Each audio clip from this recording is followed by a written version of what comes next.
Hey, everybody. Happy Saturday night. How are all of you? Thanks for joining us on our Entertainment Lifestyle Talk Show series. This is the Jim Masters Show Live.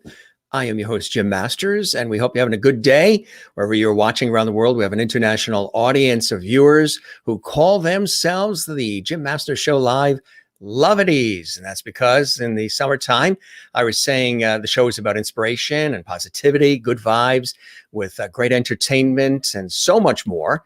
And we're about light, love, and levity. And I said love and levity just a little too fast. And we created Lovity. So the viewers call themselves the Lovities. They call me Mr. Lovity. They call this our home studio here for our show, Lovity Hall. And we welcome all of you. If you are watching for the very first time, we launched this show last year in the springtime, and it's born out of my professional work as a television and radio and multimedia personality, presenter, host, journalist, actor, writer, producer, stage MC, voiceover artist, narrator. And it's a show that really is harkening back to the old style, old school talk shows, bringing back the lost art of conversation. Shows like Merv Griffin, Mike Douglas, shows with Dick Clark, and of course, who else? Dick Cavett, of course, and Johnny Carson, and so many other legends that really sort of paved the way. So we take some of that old school vibe and feel of, conversation with some warmth and good positive vibes, and we blend it with a modern vibe of today. And thus, the Jim Masters Show Live Entertainment Lifestyle Talk Show series was created. We've had guests from all walks of life, fields of endeavor, television, film, music, Broadway, Hollywood. Many of them are friends of mine who've popped on because I've interviewed them on television in the past or on radio.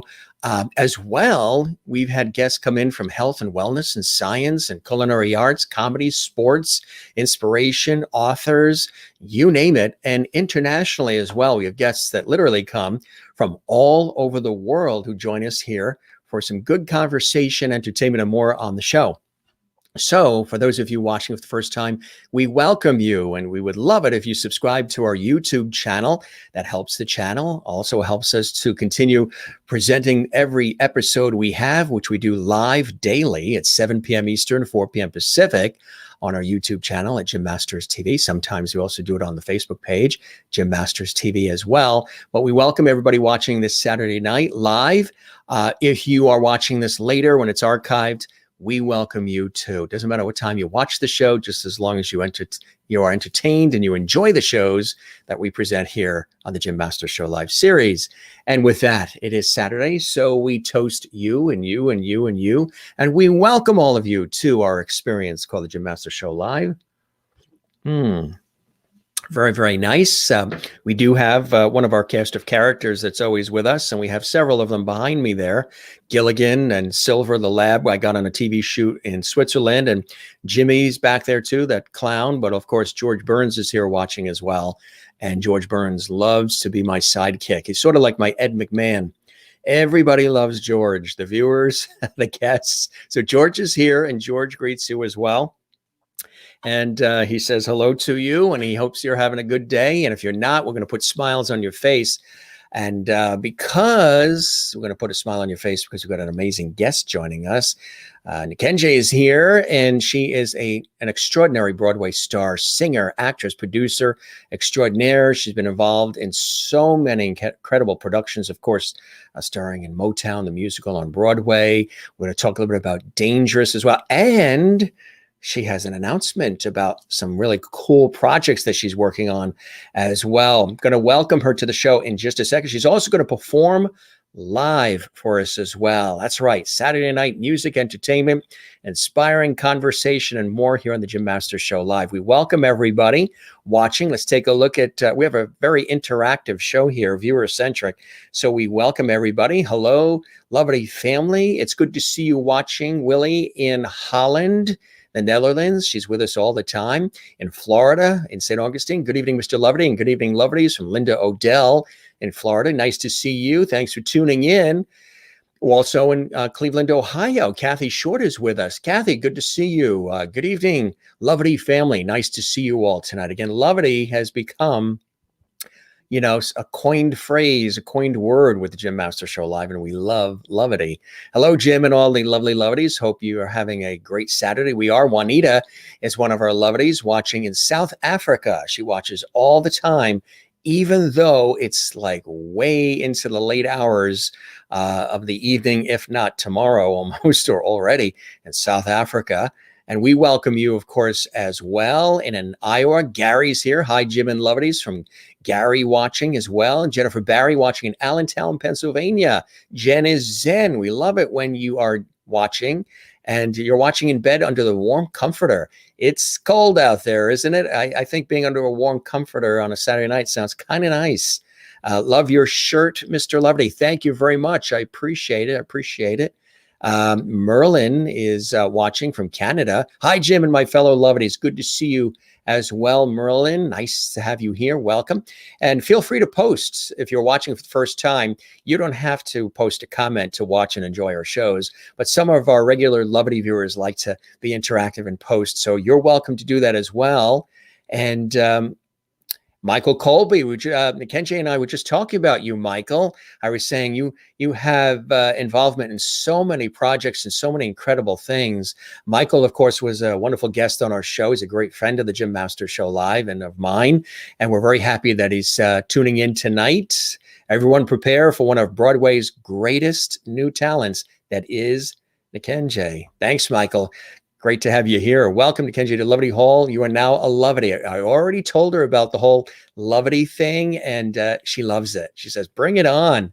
And happy Saturday, Jim and Levity friends. Welcome, singer Kenji, to the show tonight. Excited to hear this terrific music and conversation in Levity Hall. That is coming up. Absolutely. Good to see everybody. Hope you're doing well. Again, we've had some amazing shows this week with a breadth of guests from so many different. We had Anson Williams from Happy Days on. We had Kevin Spiritus, who is with Days of Our Lives and One Life to Live in the movie Friday the 13th. He loved it. He actually posted about it. We spoke on the phone. Anson loved it. Kevin loved being on the show. We're booked with guests all the way into March, just about every single day. It's absolutely amazing how everything is just taken off. And that's all done with, of course, Levity. I'm so excited that we have a very special guest who is extraordinary joining us here. Don't you love this shot? Or how about this shot? Oh, this is beautiful. And Kenji, she's beautiful inside and out, and she's extraordinarily talented. And she has a beautiful, beautiful personality too. And let me tell you just a little bit about her, and we'll, dive in a little bit deeper when she and I are chatting, but she's heralded by the New York Times as a classically trained diva that can stretch from Broadway and pop, soul to opera. Kenji slayed the game on Broadway, originating the role of Mary Wells in Motown, the musical, which garnered a Grammy nomination for Best Musical Theater Album. Motown founder Berry Gordy describes Kenji as the most versatile artist I know. A New York Post called her performance of Mary Wells electrifying. The international award-winning singer's musical range covers 11 languages, and she has sung for presidents and dignitaries around the globe, including President Obama's historical Commander-in-Chief inaugural ball, which is quite an honor. Kenji has been a soloist at world-renowned illustrious performance venues such as Carnegie Hall, Lincoln Center's Alice Tully Hall, Madison Square Garden, and headlined pop and opera concerts with the Seattle Symphony, Jacksonville Symphony, Cincinnati Symphony, Indianapolis, Cleveland, to name a few. She has also graced the stage as a presenter for the 58th Annual New York Emmy Awards, too. Proud alumni of both the Juilliard School and Manhattan School of Music. Kenji made her Broadway debut in Sondheim on Sondheim, and will return to Broadway very soon as things open. She'll be back on those stages, and we're going to be talking about what that's going to be in just a second. She also is slated to star in the role of Jazz in Broadway-bound musical Dangerous, and we're very excited about that. We're really, really excited about that. I'm going to tell you more as we welcome her live from New York to the Jim Masters Show Live. She's there poised by the microphone with her smile, and we're so happy to have her here. Welcome, my friend Kenji, to the show. It's a pleasure to have you here. Happy Saturday night. Happy Saturday. So happy to be here in Lovety Hall. Yeah, that's what it is. You got it. That's right. It's Yes. cool. Now, for folks watching who watch our series, this is a guest appearance on the Jim Masters Show Live ×2, because you were with us around the holidays when we had you and Walter, Nikita Erstein, who was a guest on the show about a week ago. We had a wonderful conversation with Nikita when you guys were performing that incredible 2x2, that legendary production. Yes. And you were amazing. So I said, you know what? I'd love to have you guys individually come back on as my guests. So we had Nikita. You're here as well. And how have you been? How are you doing? How are you staying creative and sane, positive, and connected during all the craziness that we've been going through? Question of the century, Isn't it? because of the pandemic. Absolutely. I mean, everything has been, upside down, sideways, inside out. But, I'm that person that just rolls with it, rolls with the flow. I mean, when the pandemic happened, when Broadway shut down, I was literally in my costume at Roundabout Theater about to do the final dress rehearsal before our first preview for Carolina Change. And so, everything was stopped. We all had to sit in the audience and sit there. There was an announcement to be made. I mean, we're like, what's happening? And honestly, we all thought that, okay, Broadway's going to shut down for a couple of weeks. Right. Yeah, we really thought that. I mean, we left things in the theater, and I remember going back to the theater several months afterwards, and everything being left the same. Like still like the stage manager's binder, like their coffee mugs, like a Twilight Zone episode. Yeah, as if it was like time had just froze at the Roundabout Theater at Studio 54. Yeah. and the sets are still there. And I mean, it's very surreal. Yeah, it's surreal, but also inspiring to know that Roundabout Theater has stayed committed to this production, that whenever Broadway opens up, we will get back to work, for that production. So that's exciting. It's always wonderful to have something to look forward to, and because you hear so many announcements about shows not continuing, shows closing, and it's just so heartbreaking and so devastating for all the crew members and the cast members and the creative teams that have put like their hearts and souls into these productions, So what are some of the things that you've been doing in the meantime to stay creative and to stay connected, my friend? Yes. Well, I've done a lot of benefit concerts like the 2x2, where we did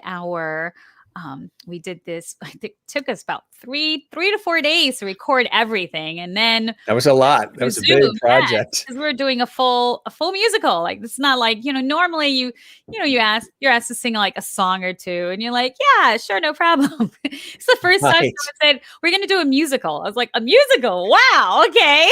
Online too. Yes, and so obviously there was the trials and tribulations of the technical world, and bringing like live and trying to capture the essence of the live performances. But it was all worth it, because we raised a lot of money for the Actors Fund. And, so I've been doing a lot. Like, I did a veterans concert to raise money for the veterans. I've done a lot of things like that, galas for Healing Tree Gala. And I've also been creating. I actually have, with Amos Musical Theater next week, we are doing a premiere of a television show that I co-wrote with Mary McCollum. And it's directed by David Letterman's director, Jerry Foley.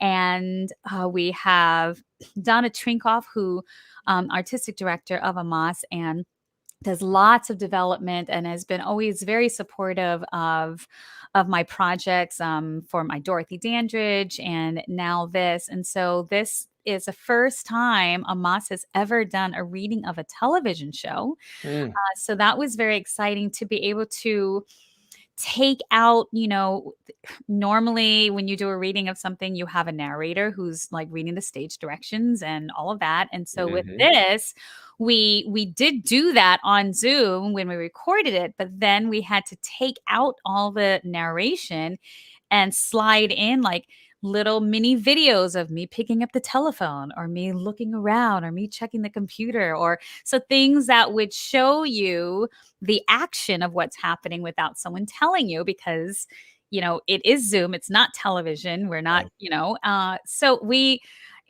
came up with a really wonderful project. I'm so proud of it. I'm so proud of the cast members that are a part of it. And so we are going to be doing this, a free concert to raise money for Amos, because they do so much for so many Mm, actors and writers and composers, helping them develop productions and shows, plays and musicals.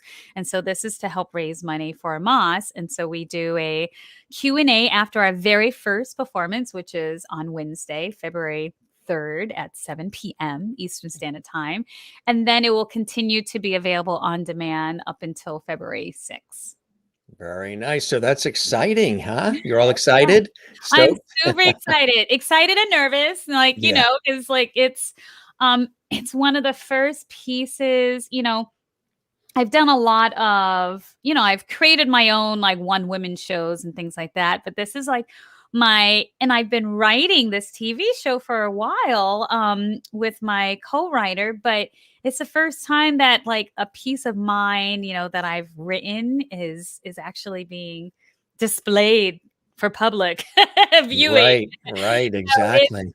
yeah, so it's going to be exciting, and being able to share it with a lot of people. And we've already signed with a TV producer, Gina Goff, who's going to be pitching it to the network. So we're Mm, super excited that, this, hopefully in the next 6 months to 8 months, we'll have our show connected to one of the major networks on TV. that's gonna be fantastic, huh? That's a dream you've had for a long time? Yeah, it's a show that's kind of inspired by life events of my own and my mother's, and it's called Black Butterfly, and it's a drama comedy, surreal Dramedy. dramedy, I think yes. that's what they say, yeah. A dramedy. Dramedy, just like levities, Levities, you got it, absolutely. absolutely. And so it's with surrealism and music. So there's a lot of original music and you know, uh classic music that'll be, rearranged. And so yeah, it's kind of like a mixture of Smash and Glee and a little Empire, and Wow. covering lots of genres from hip hop to opera and Broadway and so on. Kinda like you do, and I've always done, right? Kinda like Yes. I think I it's was like, if I'm the going to write a TV show, we might as well explore all the genres all of the genres, and exactly. languages. It's a very diverse cast and international cast too. So yeah, it's absolutely nothing on TV that's like it. So That is exciting. So, again, that's when? What's that that? is Wednesday, Ah, February 3rd at very 7 nice. p.m. Eastern Standard Time. It's going to be available. If those go to a Moss Musical Theater's website, Mhm. you have to RSVP. You do have to Yeah, RSVP to get the link. to be able to get there. Yeah, so if you go to the website, it's literally the homepage shows Black Butterfly. It has a link of how to Mm, RSVP, and then you get your link, and then you'll be able to be a part of the premiere. And then afterwards, the entire cast and creative team will be there for a Q&A that I'll be moderating afterwards. very nice, very nice. That's really, really cool. Let's go back in time a little bit, Nikenja, and talk about some of your inspirations growing up in New York City.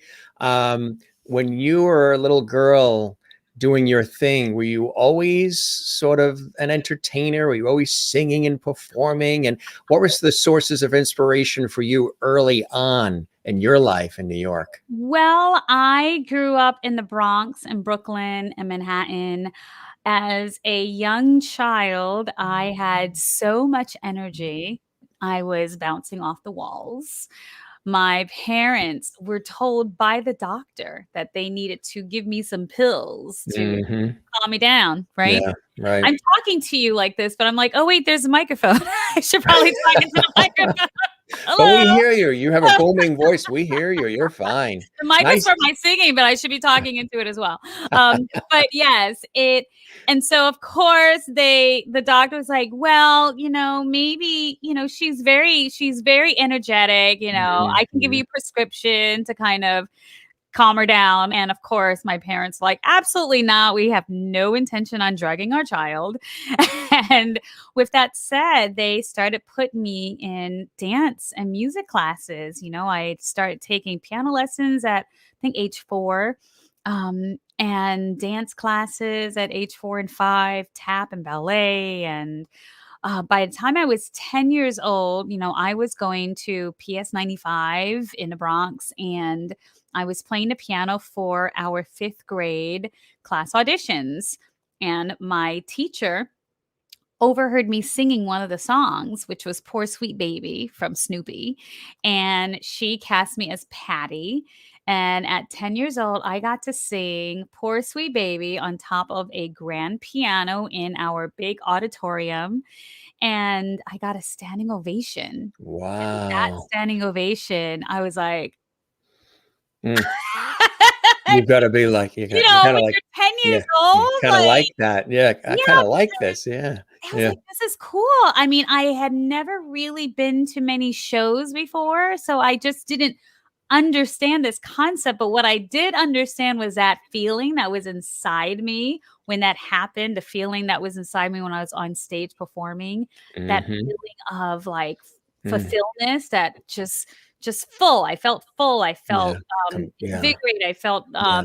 like a superhero, like I could do Like, anything, you know? you've plugged into an energy that really is a source for you, right? Yes, and so once that audience stood up for little old me, I said to myself, "If I can make this many people happy all at once, then this is something I wanna do for the rest of my life." So when that happened, obviously there must have been a little buzz generated by that. What were some of the scenarios that happened as a result of that for you, Nikenji? Yes, well, my mother was always like, I'm gonna teach you some new songs to learn." I mean, she was She was in it, my mom on was it. on it because she loved to sing, but no one ever, encouraged her as a young child. She had a beautiful alto voice, very, like, rich and raspy, and I remember her telling me that she told her grandmother, because my great-grandmother's who raised her, not her mom. Mhm. So she said, "Oh, I wanna be a singer one day." And my great-grandmother was like, "Child, you better learn how to cook and clean so you can keep a man happy." And my mother was like, "Oh." And of course, my mom never did learn how to properly cook and clean. My mom actually turned out to be a very successful businesswoman who had a staffing agency for Mm, many years, that's cool. starting when I was 10. Sadly, it got inspired because my dad had walked out on us, and he Mm, told my mom to find a real job, an apartment she can afford. And she took $75 and invested it in a staffing agency. And every year I saw this woman like work from like dawn till dusk, on this, started, making phone calls like from the apartment. Suddenly she was sharing an office, then she had a little office, then she had a bigger office and a bigger office, then she had another office in Westchester, and then an office in Tampa, Florida.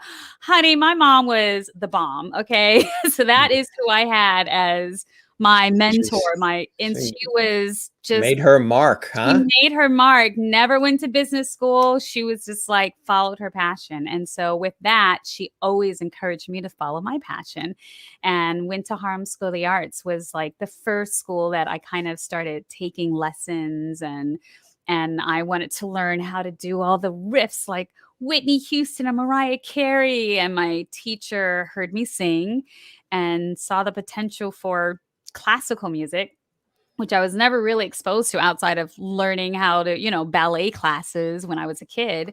And I started learning songs from the Italian songbook. And I'm like, is this going to help my riffs?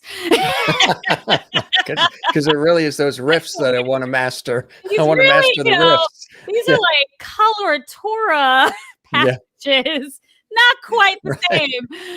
And I fell in love with it. I got exposed to opera, and I didn't look back. And that was really my path for many, many years. I wanted to be an opera singer. I wanted to sing at the Metropolitan Opera House. Still do. On that list, the folks are listening when you reopen. There she is.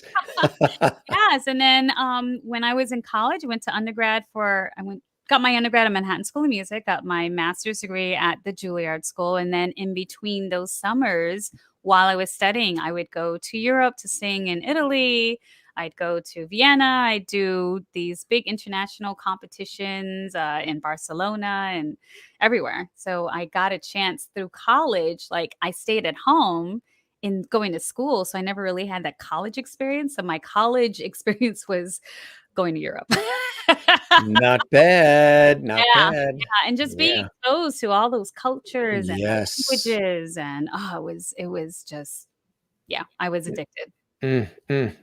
So then what are some other opportunities as you were, getting educated and really following your bliss that came your way, where the doors started opening and opportunities started really coming your way too? Yes. Well, I started doing I did a lot of competitions in high school for scholarship money for college. So I won many competitions. Like, I was the first classical singer to win the Lena Horne scholarship. I got to meet Lena Horne, and it was amazing. That must have been, Yes. And then I won the ASCAP Lieber and Stoller Award that gave me like $10,000 for college, and got to meet Mike Stoller and Jerry Lieber. And Jerry, before he died, he kept in touch with me throughout that entire time. I went to visit him in Venice, California, and he had like a whole little like museum of all of his pictures, and Hound Dog and Elvis Presley and and Lieber and Stoller, the Smokey Joe's Cafe. And it was pretty amazing. And so he kind of just always like checked in on me. And so I was around that. And then he connected me to sing with Burt Bacharach. And like, so I got like the red carpet of winning these competitions as a young kid. I got a chance to meet these legends and work with them and sing with them and coach with them. And it was just really inspiring. I then went to, then I started doing concerts with like the Westchester Philharmonic. I was working while I was in college. So when I went to, one of the reasons why I went to Juilliard was because they had these exceptions for performers where you could actually take 2 weeks at a time and perform and come back to school. So I had signed with Columbia Artists doing their community concert series, which took me, I did solo recitals all around the US, like over, I think 150 solo recitals. And one of the requirements for my pianist was to have a driver's license because I couldn't drive. And so we'd fly into like Montana and do concerts around Montana, and then drive to North Dakota or things like that. So and I would do it. Yeah. So I couldn't drive to my piano. I mean, it was a weird requirement, but like, I need you to be able to play from Schubert to Schumann, and then we also need to do jazz and some spirituals, and then I also need, do you have a driver's license? By the way, can you operate the motor vehicle? Exactly. Can you operate? Is it valid? And so that was really a great way to hone in on my artistic skills and performing, and just like, I was literally having a career while I was studying and getting my degrees. So I was ready to go. By the time I graduated, I was like, let's go. Start the car.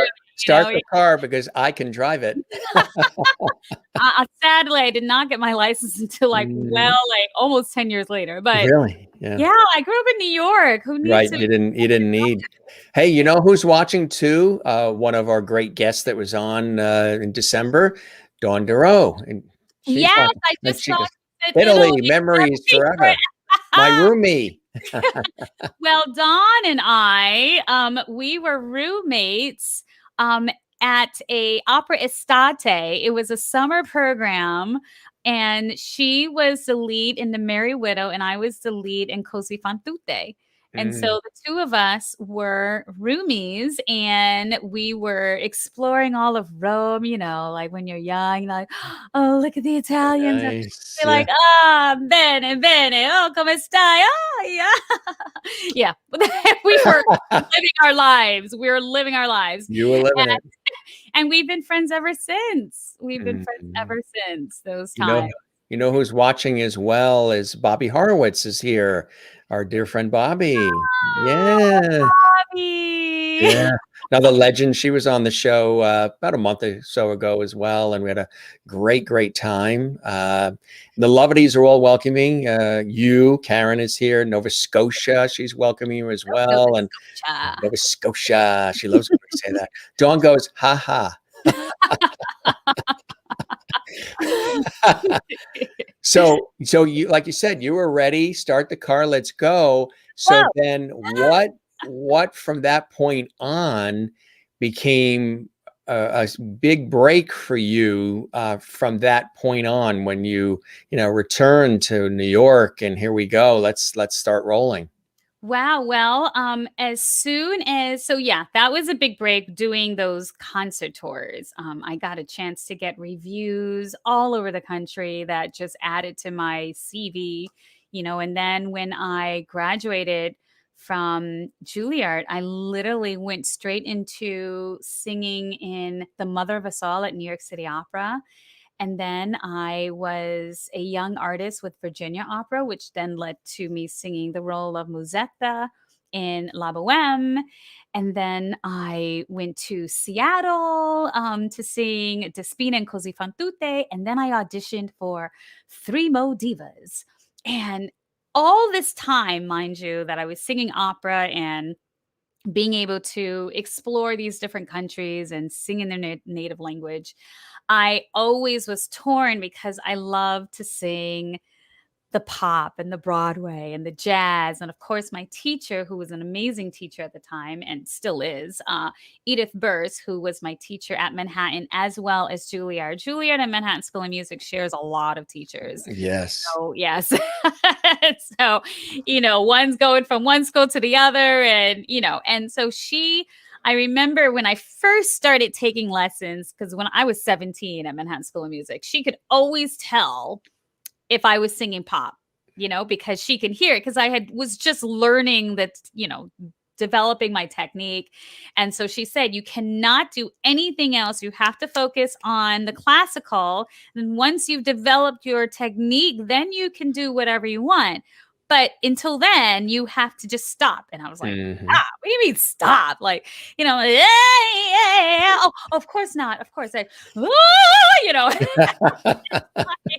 And so I had to manipulate how I would do like my side gigs that wasn't classical. And I always had a classical teacher, but I never had a teacher for the Broadway or the pop because Mm, I was never allowed to do that through mhm.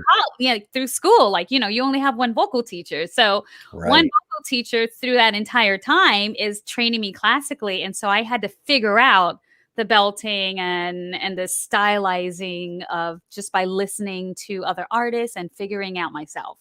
And so I've never actually had a teacher that was like, this is how you belt.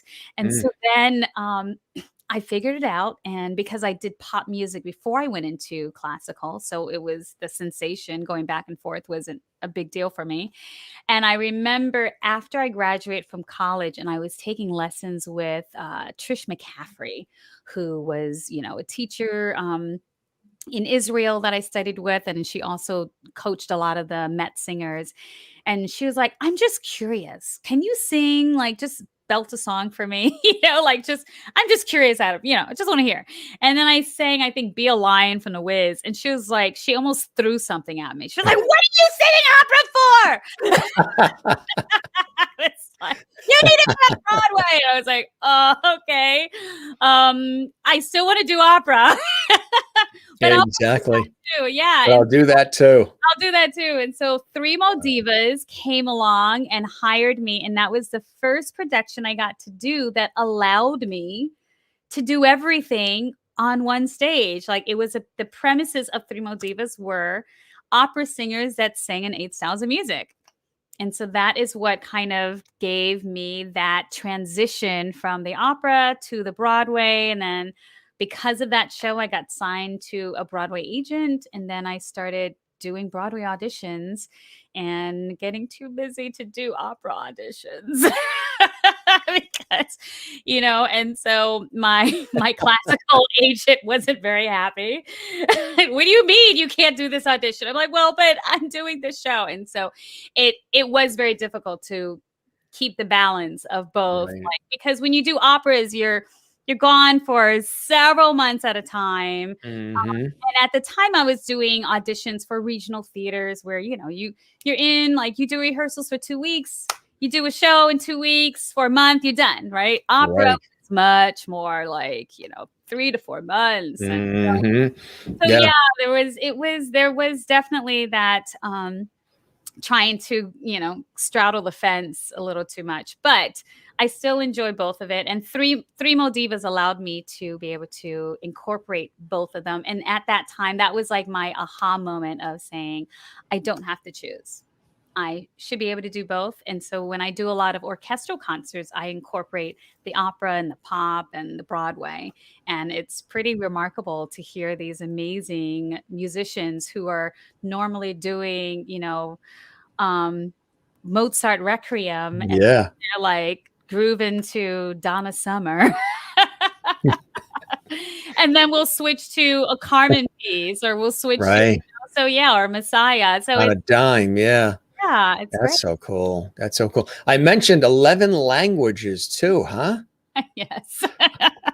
That's because I did a lot of contemporary music when I was at Juilliard, with Yeah. New Juilliard Ensemble, Joel Sachs. And so he would feature a lot of these beautiful European pieces, and I love the the Bachianas Brasileiras. And so pieces that I really wanted to do, I would just figure it out. I'd get coaching. Nico Castel, when he was around, he coached like 8 languages. So I would go to Nico Castel and he would coach me in the Brazilian Portuguese, and he'd coach me I'd had a Russian coach at Juilliard, and then I had a German coach. And then there was a piece that I had to do by Alessandros Iglesias. I even remember the name. And he was from the Inca land. And so I had to learn Quechua. And my father he was a math professor at Queens College.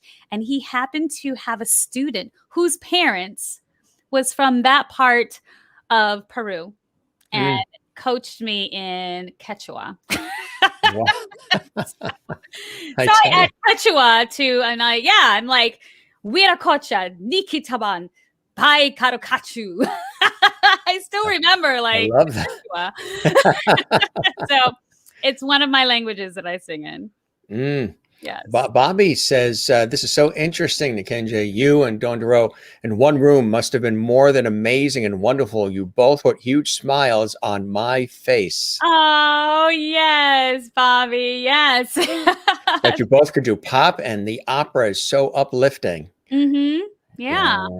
Fearless divas in a good way, right? Dawn says, don't give away our secrets. Oh, I'm sorry. I will. Too late, Dawn. Too late. All about how you can do it. That is funny. Yes. So, I mean, that's fantastic. I mean, and you've been enjoying the ride the whole time, haven't you? Every second of it. You really appreciate it. You're really in tune with it. And it fills your heart and soul when you're, inspiring and sharing others with your talent and music and performance, right? Yes, absolutely. I mean, if there's one person in that audience that can be changed Yeah, because of my performance, I've done my job for the night. absolutely. Absolutely. How did Motown, the music, come about for you? I mean, that must have been, one of those, again, pinch me moments. Yes, yes, it was. It was a whirlwind of a moment, actually, because I was singing the role of Diana Ross in a Motown review show in Monte Carlo at the Sporting Club. Right? This is how the Motown story starts. And I was touring with this company, Spirit Productions, and we were doing Monte Carlo, and this guy came up to me afterwards and he said, "Hi, my name is John, and I'm really good friends with Berry Gordy, and I think he should hear you. Here's my card. Let me know whenever you're in LA." And I was like, "What?" You don't know Berry Gordy, right? It was one of those moments. And of course, all the cast members like, he don't know Berry. He's just trying to, he just wants you to call him. And I said, no, like, let me see. Like, heaven forbid he does, and I don't follow through. So I sent him an email. I sent him like my CV, my picture, recordings, all that stuff. I'm like, can you please pass this on to Mr. Gordy? I'd love to be able to have the opportunity to sing for him. This is before like Motown. He hadn't created Motown yet. And so he called me up and he said, "Yeah, I got all your stuff, but honestly, just give me a call when you're in LA." He wasn't really a music guy. He just knew Berry Gordy because they were friends, right? And so, of course, I'm like, do, do, do, do, do, do, do. What should I do now? Let's book a ticket to LA. So I booked a ticket to LA with no idea where I was staying. I just flew to LA, got off the plane in LAX, gave John a call and said, "Hi, so you told me to give you a call when I'm in LA. So I'm in LA and I'd love it if I could meet Mr. Gordy." And so he was like, "Oh, well, great. I didn't know you were coming to LA. So meet me at this restaurant." I sitting at the restaurant. We're having dinner. He calls Mr. Gordy and he's like, "Hey, man, I just met this girl, just a real cute girl, and she happens to be able to sing. You want to talk to her?" And so Here's the phone. here's the telephone. And so I'm talking to Mr. Gordy and he says, "Well, hello, what's your name?" And, I'm telling him my name. And he says, "So you're a singer. What kind of singer are you?" And I said, "I sing from opera to pop." And he starts laughing, like really laughing. Yeah. And he was like, "Oh, that's funny." He's like, "So what do you really do?" So there was like a beat. And I was like, "I sing from opera to pop. That's what I do." And he was like, "Put John on the telephone." And then John gets on the phone. He tells John, he was like, "I like her spunk. Bring her up. I got like 30 minutes. I'm not doing anything. Bring her up. Let me hear her." Right. Yeah. So John, I don't think John really thought Mr. Gordy was going to actually do that, because let me tell you, this man was driving so fast up there. He was like, "Make sure you follow me. Come on, we gotta be there. Got to be there on time." I'm like, "Okay, all right." I was like, this guy he was not expecting Mr. Gordy to have to say, "Come on up," right? No. We get there, and 30 minutes turned into 5 hours. Yeah. I was singing everything for Mr. Gordy, from pop to opera. I had all my tracks with me. He was on a piano playing music that he had written for Diana that he never released. I was watching the documentary like in his like home studio TV theater of what Sony was going to be doing it was like, wow, Yeah. and then, we started working together and Mr. Gordy became my mentor. And then he started putting together Motown, and I got a chance to I still had to do the audition process and audition for Mary Wells, and got the part, and then got to sing at the Tony Awards. And yeah, it was a pretty amazing, like, roller coaster of wonderful events. And Mr. Gordy is still a good friend of mine, and I get a chance to be able to call him my friend. So yeah, Mm, that is mm. how the Motown started and still continues, because I've developed some wonderful friends from that production, and that are just like lifelong friends and colleagues. And so many great songs and so much Motown history being touched upon too in the musical, huh? Yes. I mean, as soon as you hear that music, dun, dun, dun, dun, dun, dun, I mean, it's like, and just as soon as that music starts, like, I mean, you can't get tired of that music. 8 shows a week. I mean, I would greet people backstage who had seen the show 16 times. There are people who had seen Motown 16 times. That's Like, amazing, right? yeah, and so it was a shame And that that's not just your family. no, that was not my family. My family was like another 20 times now. Yeah. But and it just pulled out everyone. Like, Bruno Mars came, Quincy Jones was there, Spike Lee came. I mean, the list goes on. Diana came like several times. I mean, just everyone came to see Motown. And we Mm. got a chance to meet these amazing legends and influencers, that it was definitely a dream come true. Dawn says Motown was such a great show. I'll never forget watching you light up the stage. I saw it and it really was something. I mean, I've always loved Motown, and I love soul, and I love jazz as well and all. There is something about that era and that genre, that just all the different sounds and feelings, the good vibes that come from that music, that just when you hear it, you just all of a sudden takes you back to another time, Yeah.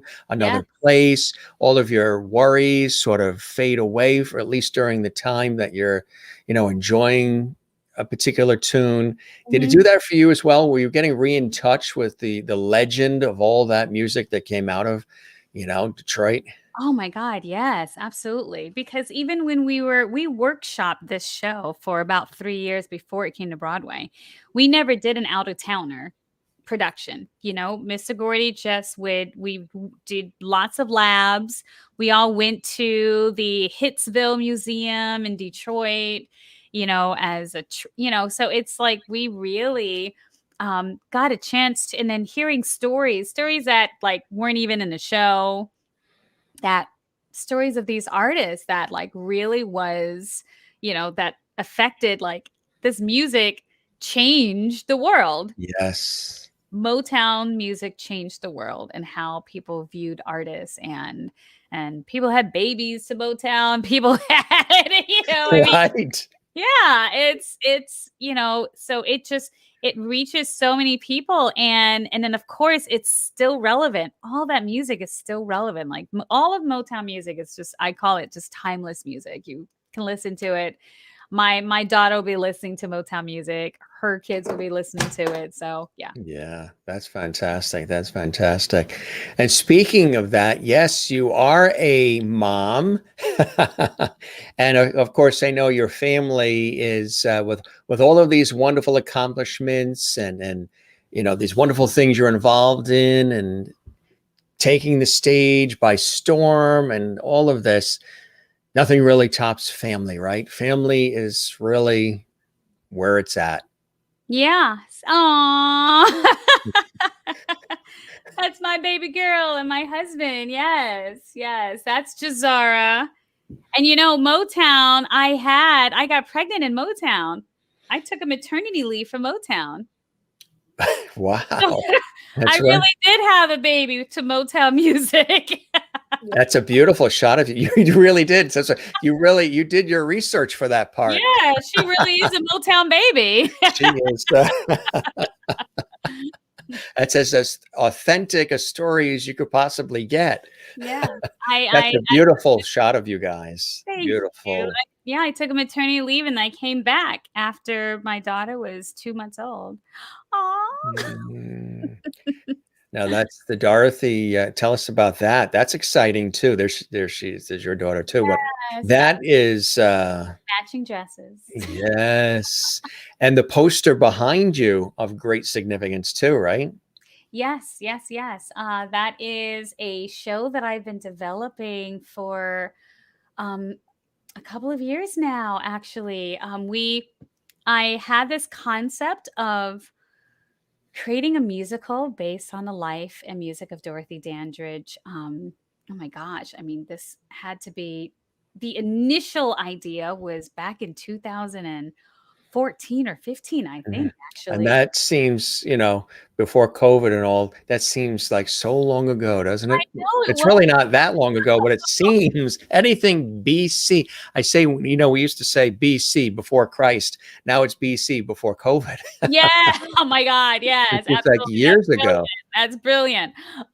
Yeah, of course, when you have the seed of an idea, it takes a while for like it to become, to develop into a tree or a flower, whatever you'd like to, preface it. But I the thought of creating a Dorothy Dandridge musical came to my mind in 2014. It took a number of years to kind of, with performing and all that stuff, to like actually put it down on paper of like what this concept was, right? And I started out with, some creatives that at the end of the day didn't fully come to, wasn't able to help with that full vision quite yet. And so, so it's definitely had its, roller coasters. But then I finally came with an amazing team. Uh, I I actually worked with Tamara Tooney on a piece that she directed and also was a creator of and wrote called Jazzland at Mm, Harmful the Arts. And I worked with her as an artist. I came in like very last minute to fill in for someone who had couldn't complete the job, was like literally learned the show in like 2 days and then went in. And because I was connected to Harlem School of the Arts as an alumni and all that stuff, and worked with her, as I had already um, thought of her as a great actress and had seen her in lots of things, but working with her as a director mm, was a new thing. And at the time I was working on this Dorothy Dandridge musical.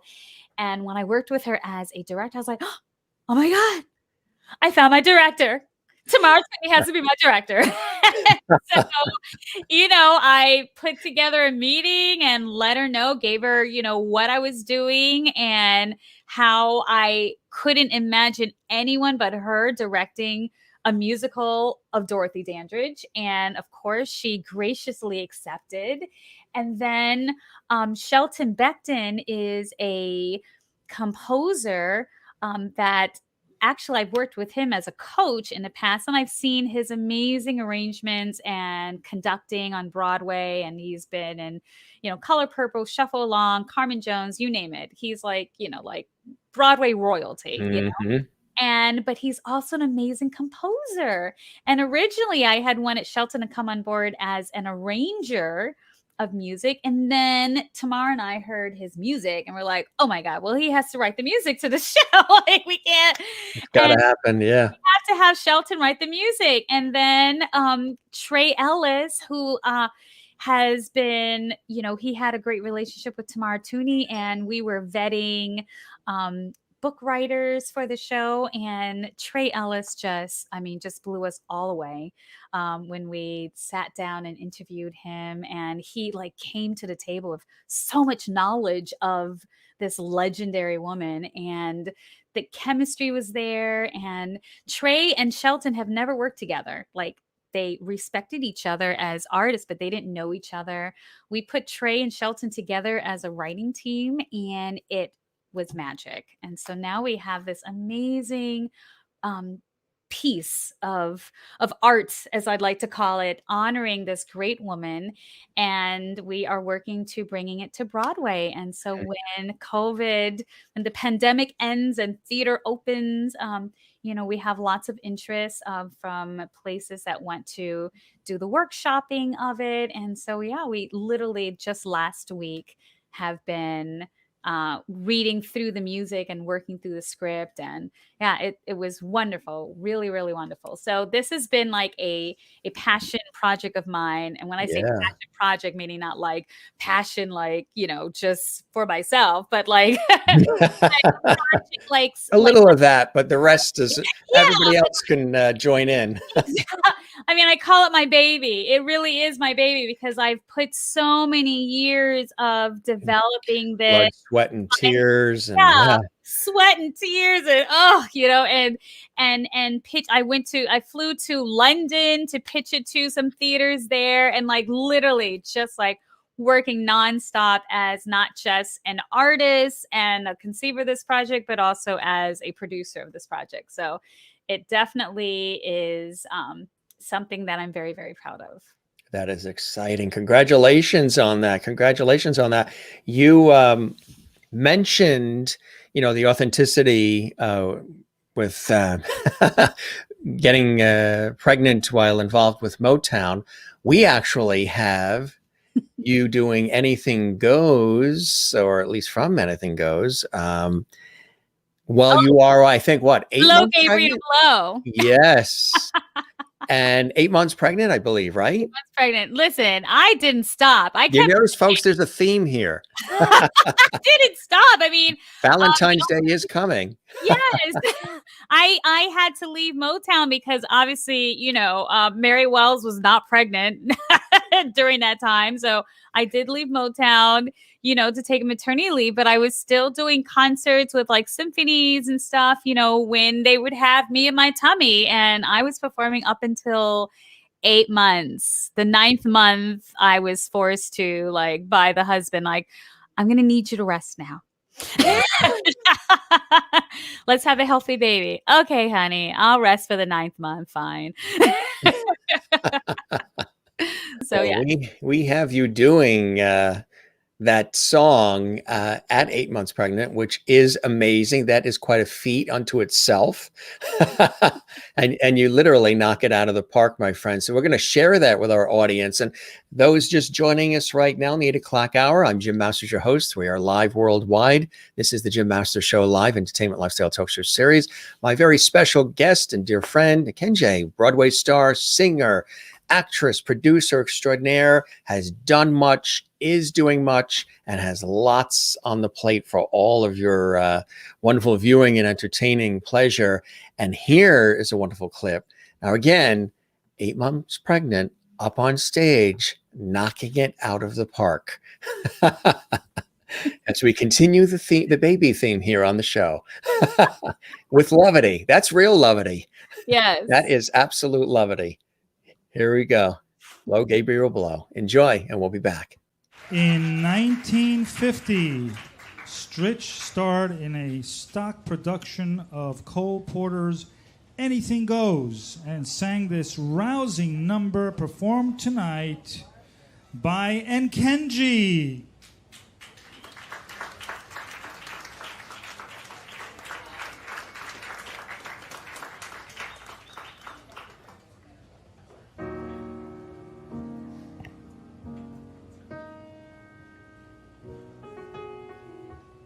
Brothers and sisters in this audience, who among us have not sinned? Don't even try it. Listen, yet ye though verily I say, there will be a time when all will be reckoned. And where will you stand on Judgment Day?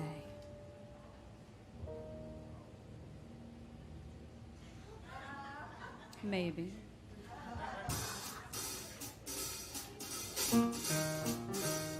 me who's playing? Do you know who's playing? Well, that's Gabriel, Gabriel playing. Gabriel, Gabriel saying, will you be ready to go when I blow my horn? Oh, blow, Gabriel, blow.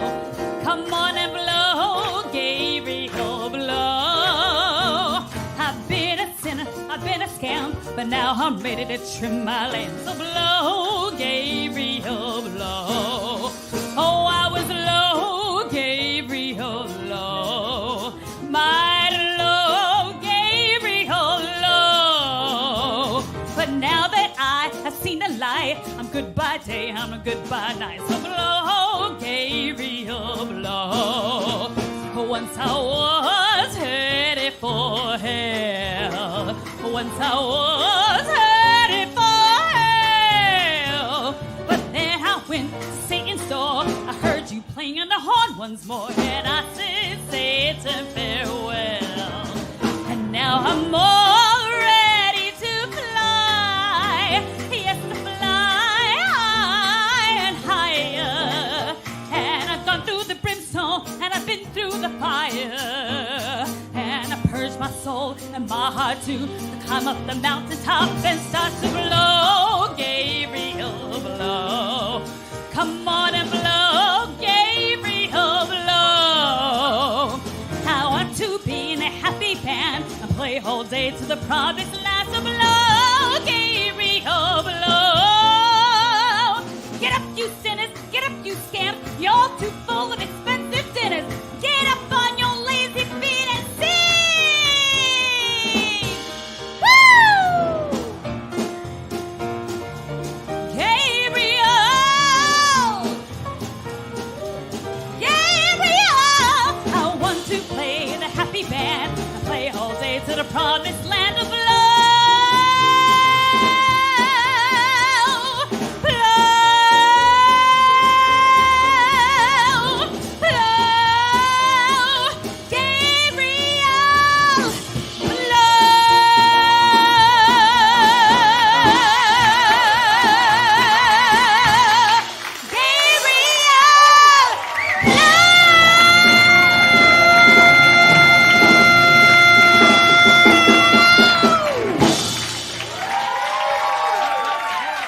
Thank you.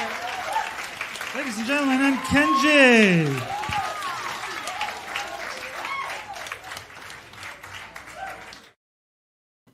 I love that transition from that last note, belting that out, and then thank you. That's perfect. I love it. That is amazing. I think a couple of windows shattered here. Thank really, you. really cool. Really nice. And I just want to show you some of the levity coming in. That was amazing. Maureen watching on our YouTube channel at Jim Masters TV. And Cindy, Marion, bravo. Welcome, Cindy. Kathy Short in Cleveland, Ohio. Bravo. Bobby Horwitz saying the best. Kathleen Walker, and there's Kathy Short again. Kathleen Walker, New York City, says nice with clap, clap, clap. So she's giving you ovations. Michael Colby says the roof just blew off like Gabriel. That is right. Bobby goes, right. I forgot you were pregnant when you're saying this. 8 months. Hey, right there, almost for the home stretch. Wonderful, Nikenji from Mary Bishop watching in Florida. And she says, Merlin in Canada said, you still looked great. She blew up like a blimp. She also asked, she had a question earlier when we were talking about Motown. Do you have a favorite song from Motown, whether it's one that you performed or just one that you've always loved? Oh, goodness. That's tough because there's so much great music from Motown. No, there really is so much great music. I would, there's so many. I mean, obviously, I would say the top of my list was the My Guy song because I got to do that 8 shows a week. Right. My Guy, very well. So, yeah, Yes. that's probably was my favorite song in Motown. But there's so many songs like Dancing in the Street and a lot of Jackson 5 songs, and yeah, I mean, it's just like the list goes on. Yeah, yeah. All the best, all the best, the favorites. More comments coming in here. More levity coming your way. Christine Clifton in North Carolina. And Kenji says, wow, you have an incredible voice.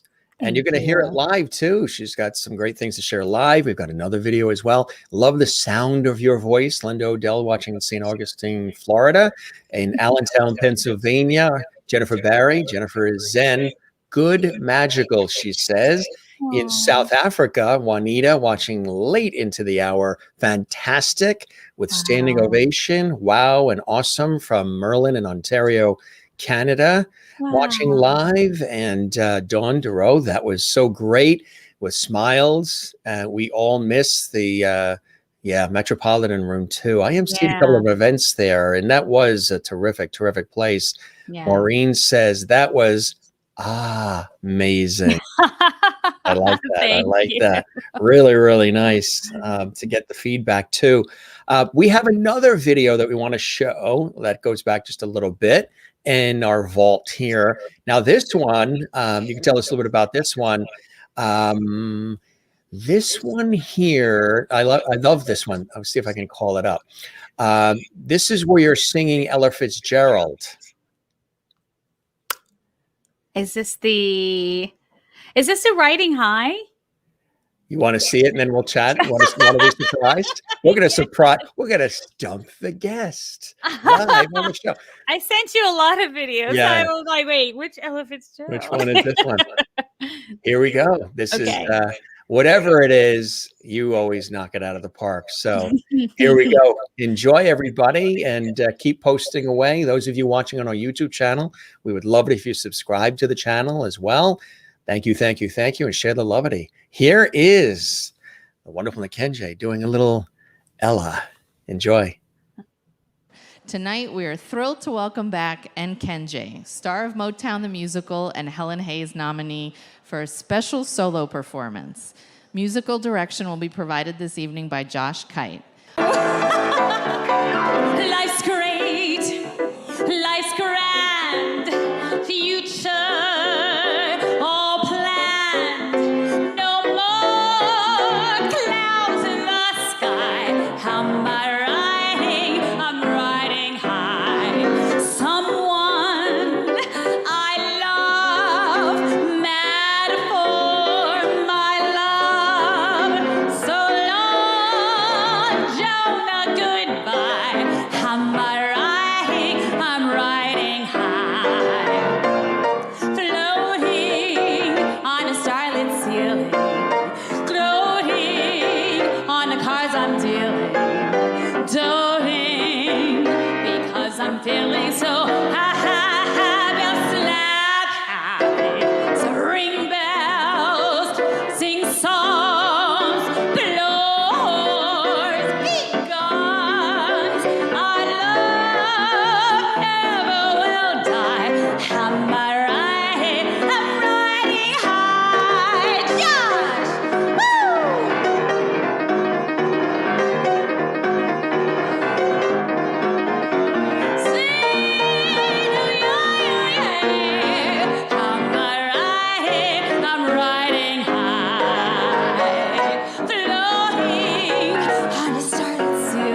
Thank you. Josh Kite.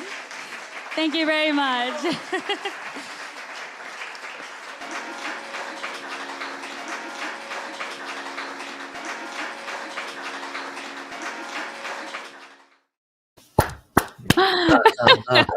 I mean, I tell you, you know what it is also? You can see that you have so much fun. You really totally are all in 110%.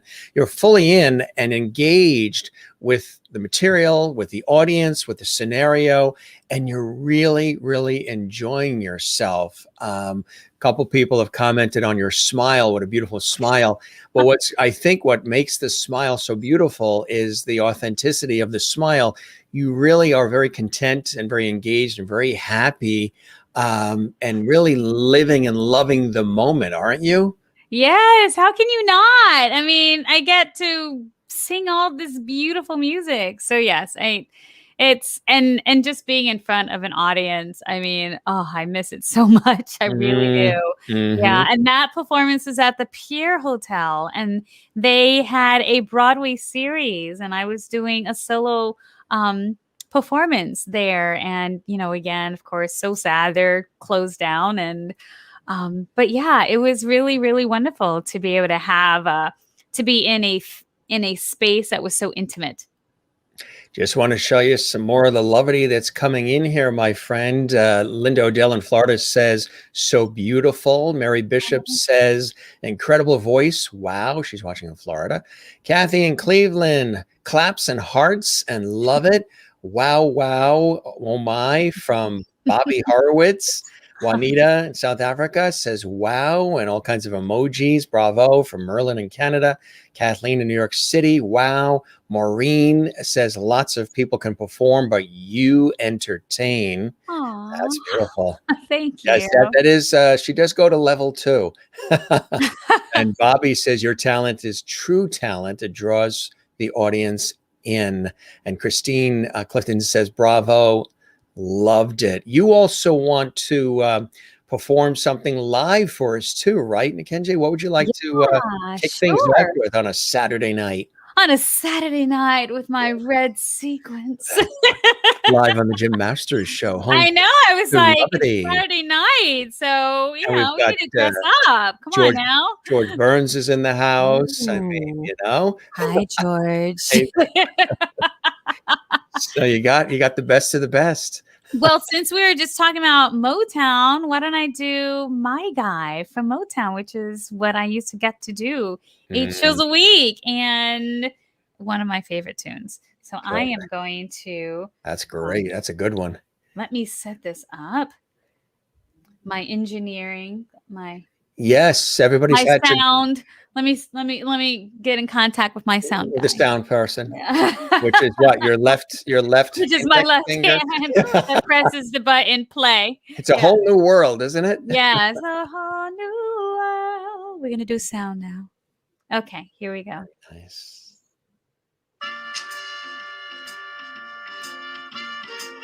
Oh, hold on. That was just a dry run. That was just a little rehearsal, folks. Just That warming up. was just what warming up the happened band. is that it didn't connect to my. Yeah.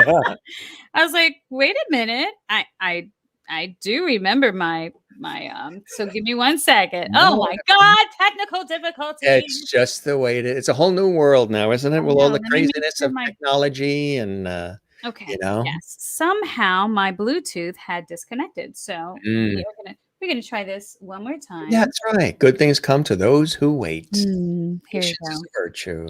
The wonderful Nick Kenji with My Guy.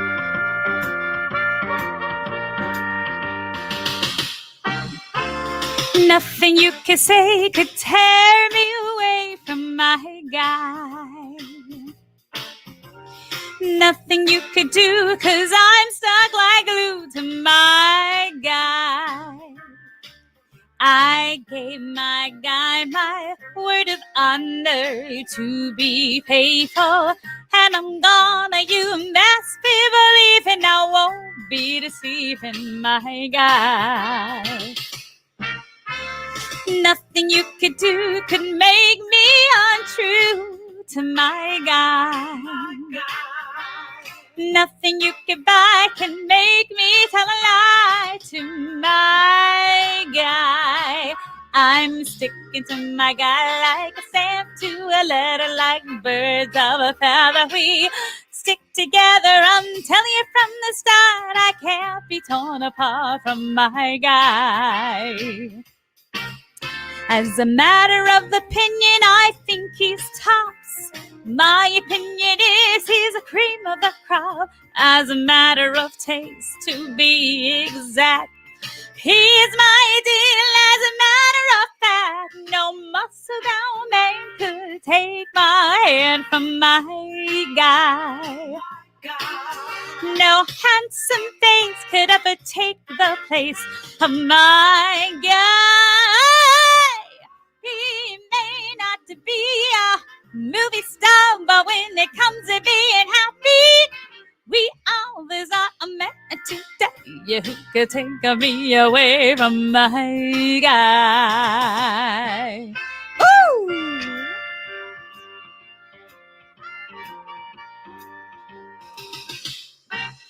No muscle-bound man could take my hand from my guy.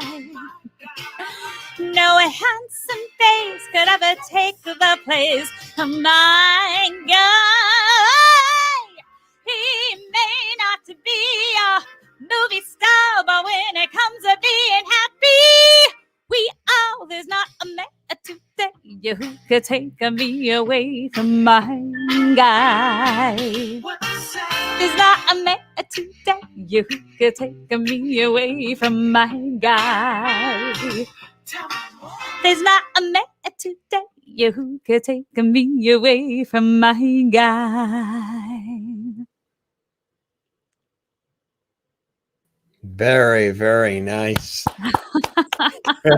Thank you. Very, very nice. And I think I saw a cat run behind you in your beautiful living room there, huh? Jumped up on the piano.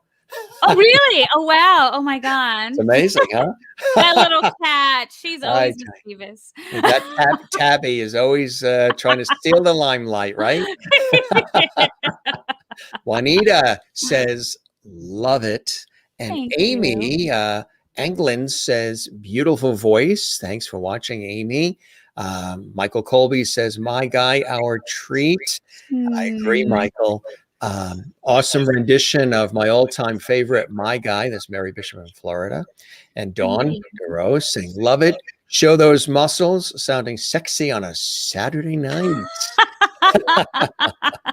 Love, love, love from Ann Wozniak.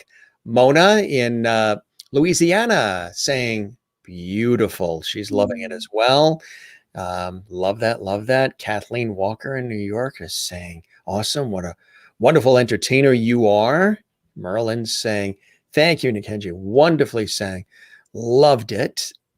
Linda saying, love that song, My Guy. You sing it beautifully. I agree 100%. Really, really do. And you even got Jennifer Barry in Allentown, Pennsylvania, dancing in bed with bed wiggles. So then you know you've really reached them here when you got them bed wiggling. Bed wiggles, yes. Bed wiggles. Oh, it's all about having a good time. It's Saturday night. How much more zen can you be? Right? And bed wiggles. That is as zen gets.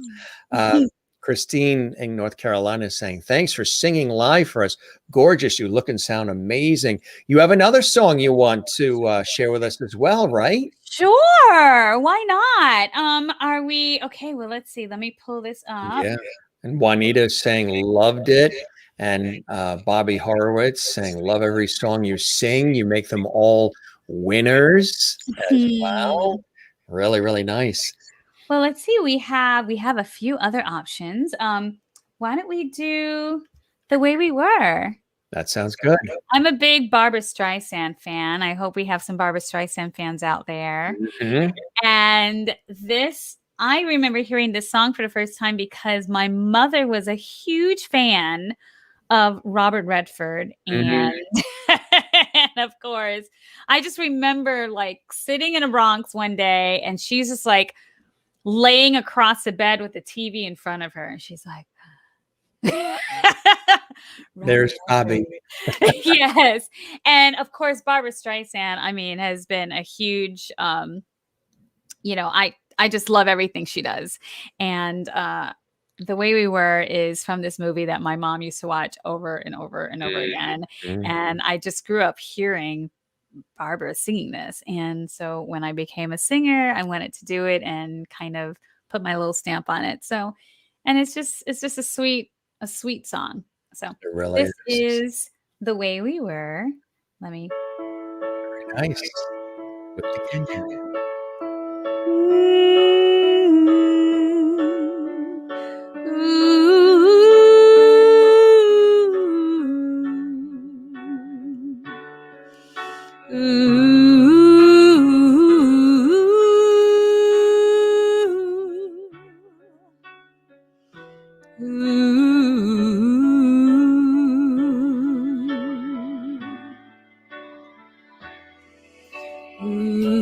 Memories like the corners of my mind, misty watercolor memories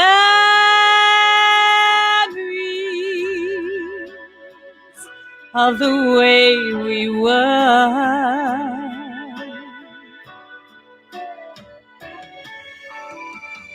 Scattered pictures of the smiles we left behind, smiles we gave to one another,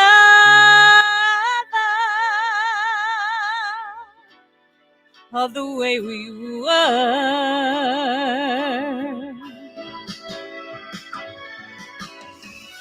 Can it be that it was all so simple then?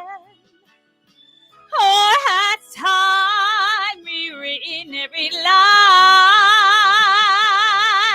If we had the chance to do it all again, tell me, would we? Could we? Memories may be beautiful and yet was too painful to remember. We simply choose to forget.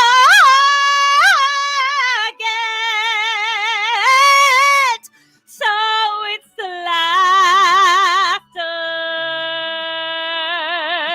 we will remember whenever we remember the way we were, the way we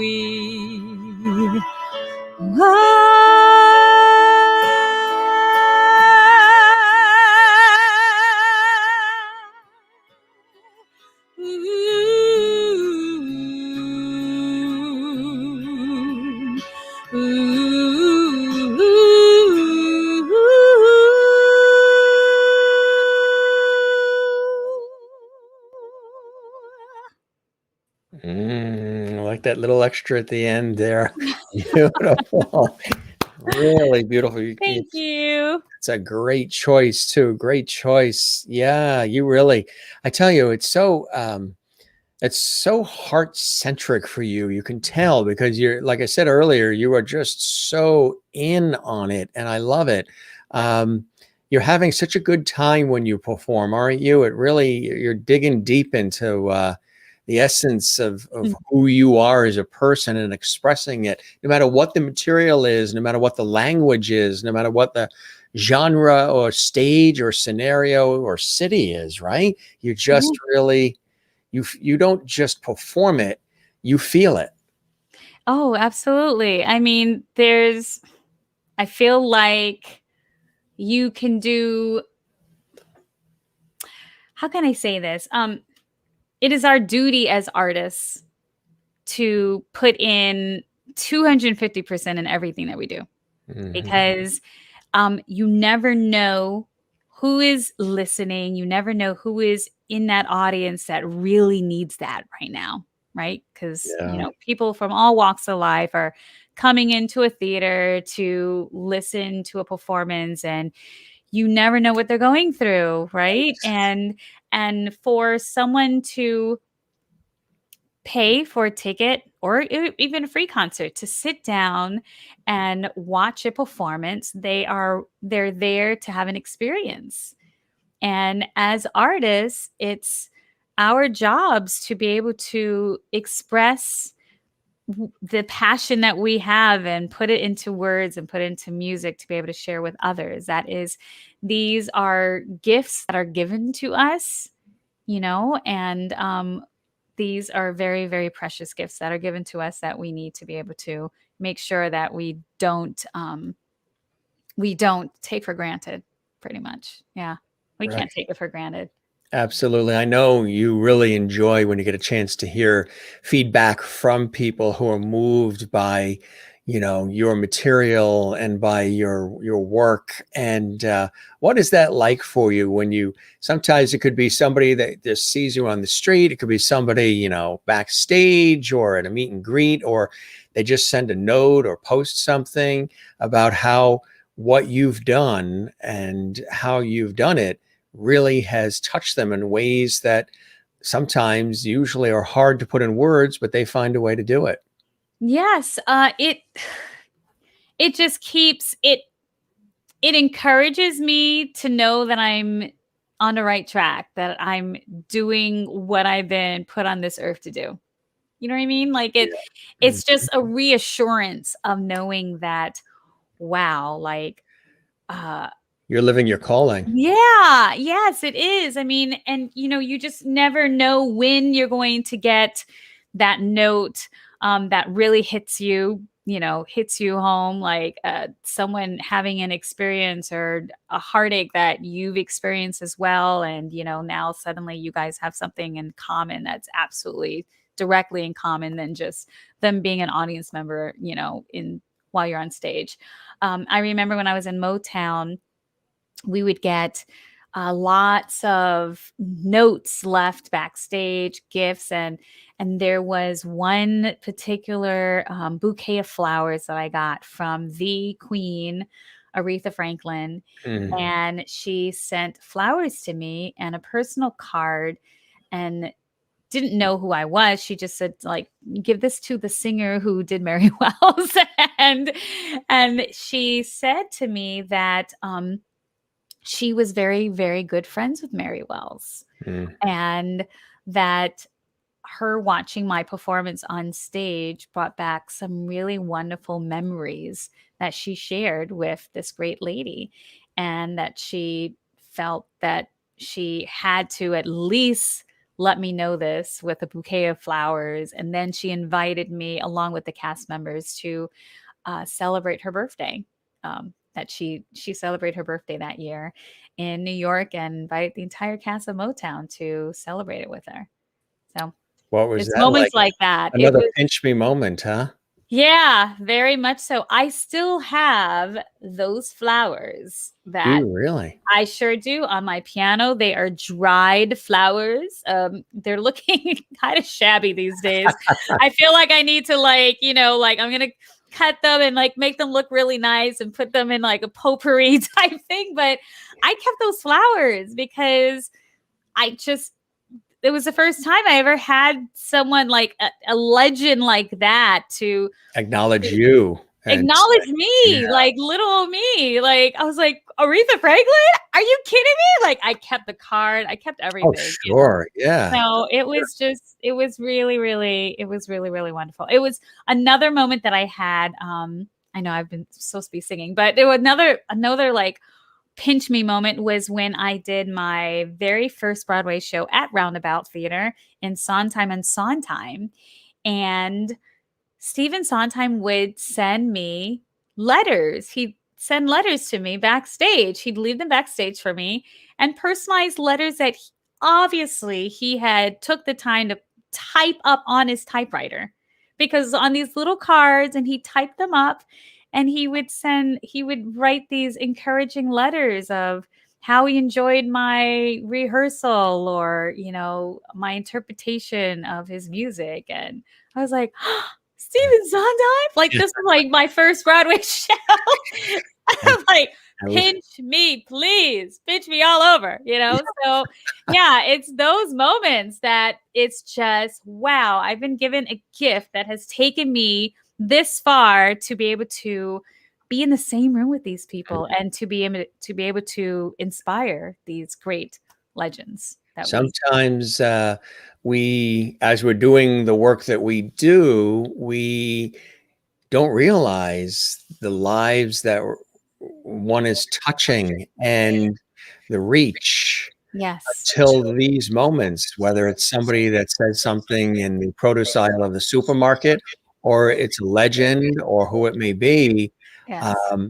it's really amazing. The reach is there, and the work that you do goes beyond just the sometimes entertainment value of it. It can really, really be so uplifting and inspiring and rebooting for somebody as well who might not.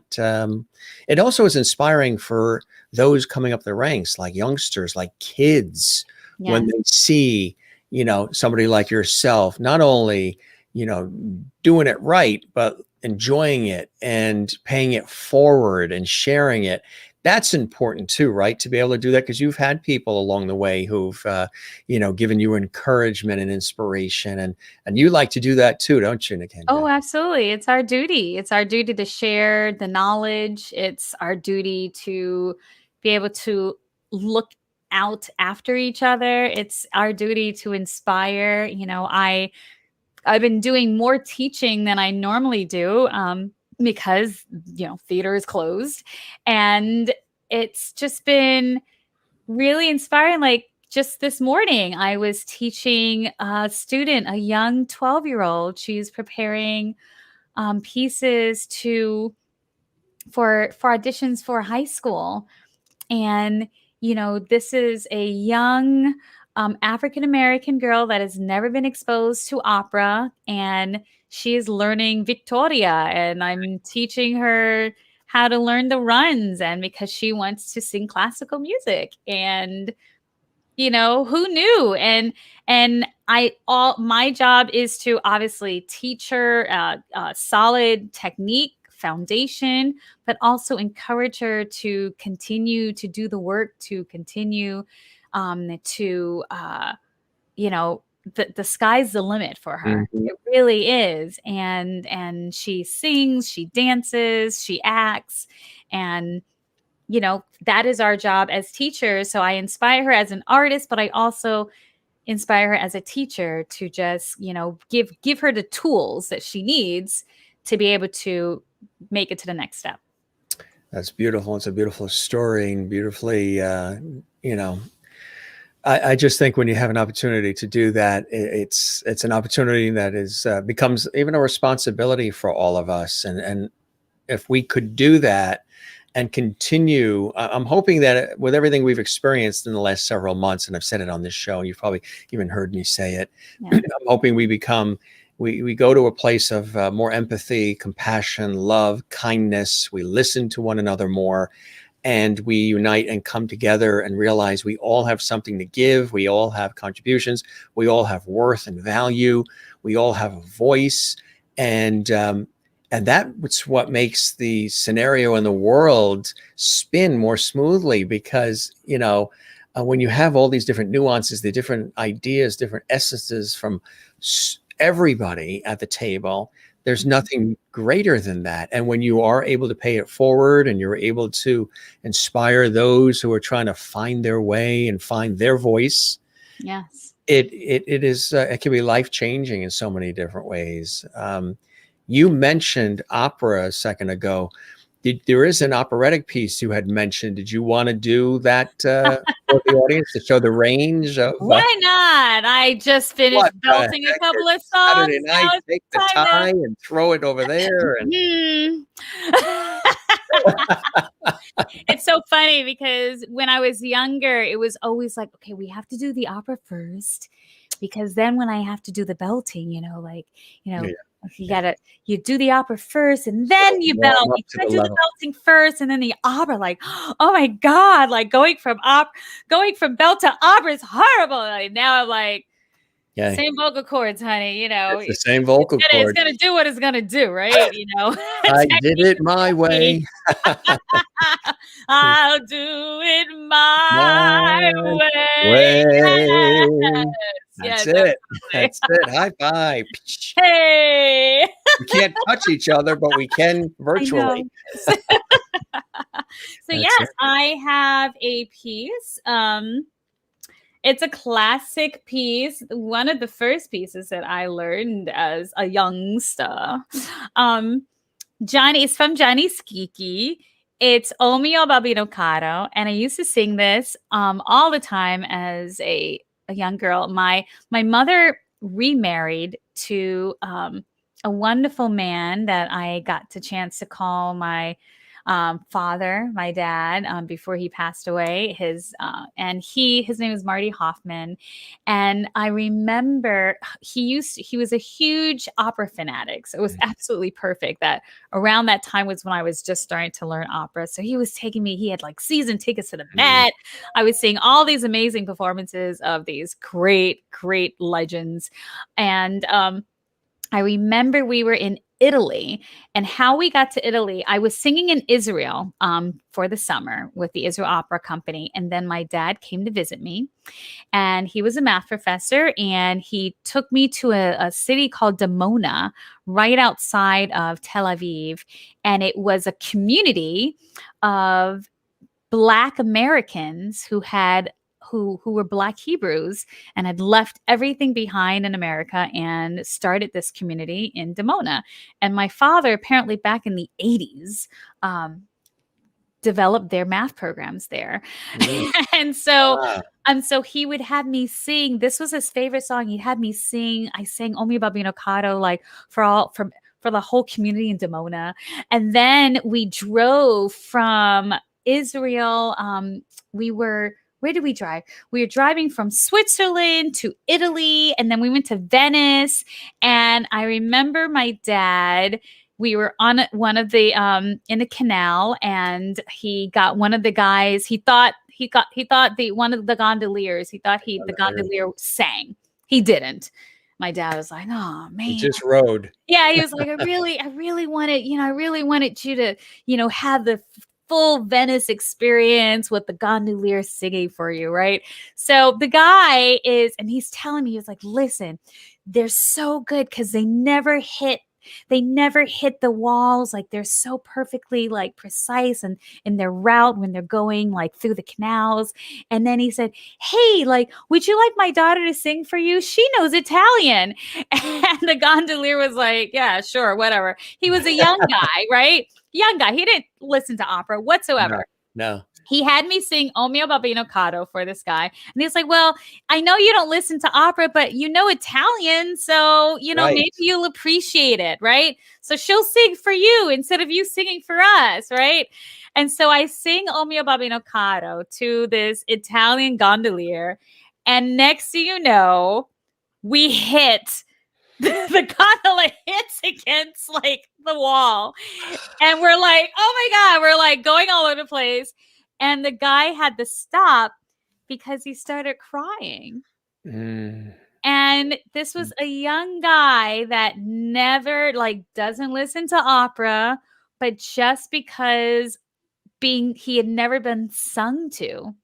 He had never been sung to in Italian, and he understood all the words, and he started crying, and he had to stop the gondola. And so my dad was like, okay, so maybe sometimes you hit the walls. So But this is a prerequisite for anybody listening or watching right now that's operating any heavy machinery. Stay away from the dishwasher. Stay away from the machinery. Exactly. And so the reason why my dad loved this song was because it's about Loretta pleading to her father so that she can get the blessings to marry the man that she loves. And if she doesn't, because Italians as Don would know, Don DeRoe would know, Italians are very dramatic. And so she tells her father that if he doesn't give her the blessings that she is seeking, she will throw herself over the Ponte Vecchio, which is the largest river in Yeah. Firenze in Florence. So, Yes. of course, the father gives his daughter the blessing she needs. So this is O mio babbino caro by Puccini from the opera Gianni Schicchi. Amy goes, I bet he listened to opera afterwards. Oh, yes, I hope he did. You know, it's great to be able to I remember teaching kids, preparing kids for opera. I did like through Orchestra of St. Luke's, and we would go into the schools for like 6 weeks and teach these kids and prepare them for a show that they were going to see at the 92nd Street Y that the Orchestra of St. Luke's was doing. And then by the time my 6 weeks was up, I had all these kids saying that they wanted to be opera singers. So, hey, right? You know, it's about sharing our gifts. Exactly what it's about. And All right. do that right now, opera style. Opera style. All right. Enjoy.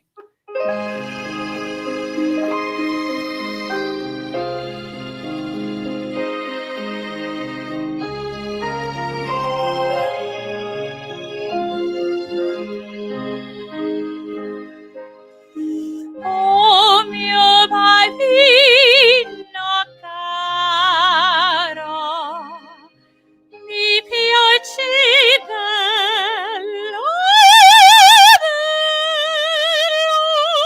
quando in Porta Rossa a cooperar l'anello. Sì, sì, ci voglio andare. E se l'anima sei intorno al gresso Ponte Vecchio, ma per buttarmi in arno mi strego il turbetto, oi Dio, vorrei morir.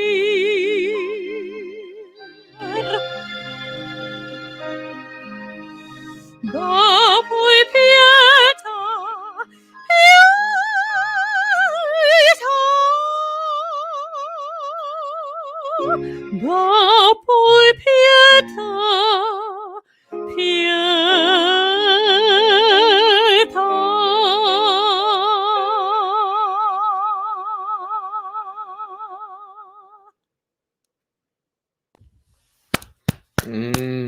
Bravo, bravo, bravo. Thank you. Really beautiful. It takes us back. You almost feel like you're in Italy on a gondola right now. Yes. That's amazing. That's amazing. We were in Venice just a couple of years ago, actually shooting a PBS special, and the gondolas. It's amazing that they're usually always asked to do the singing, and not all of them sing, of course. But for you to have done that, I could see where that just knocked his socks off, and that's beautiful. You really, I mean, the range and the tonality and the textures to your voice are really, really brilliant. Absolutely brilliant. Thank you so much. Again, Grazie mille. Grazie mille. you are very welcome. And look, the Lovedies are saying the same. Wow, amazing from Kathleen in New York City. Bravissima from Dawn DeRoe. Juanita in South Africa. Oh my goodness, beautiful. And wow, amazing from Kathleen Walker. And let's see. Jennifer Barry says, only very few can get me to cry. You did. Bravo. Oh. Yes. And John watching and says, there you go. Bravo, Oh, Billy. John. Thank you. Thank you, John. We welcome everybody watching on our YouTube channel. Just for those watching, we're here live 7 days a week, just about, with the Jim Master Show Live Entertainment Lifestyle Talk Show series. It's the second time that Kenji's been on the show, and we love it. I loved it the first time she was on. It was really just a quick segment because it was we had so many people on, and you had to bounce off to another thing you had to do. So I Yes. said, we're going to have you back. We're going to have you back. I bet you didn't think it would be this soon, only a matter of weeks, right? It's great. I mean, it's a perfect timing because, on Wednesday we get to do Black Butterflies. So I hope all the lovelies come So over. many things that you're doing that are on the horizon too, which I think is absolutely amazing. It's cool stuff. Maureen says beautiful, and Cindy says sing it diva. And Yes, he thank says you. perfection, goosebumps. And Michael Colby says magnificent. And Sherry says absolutely stunning. Mary Bishop says wow.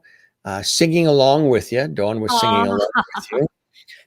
Amy says incredible. Linda says wow. Brava from Bobby Horowitz. Oh my goodness. Bellissimo. Wow, amazing.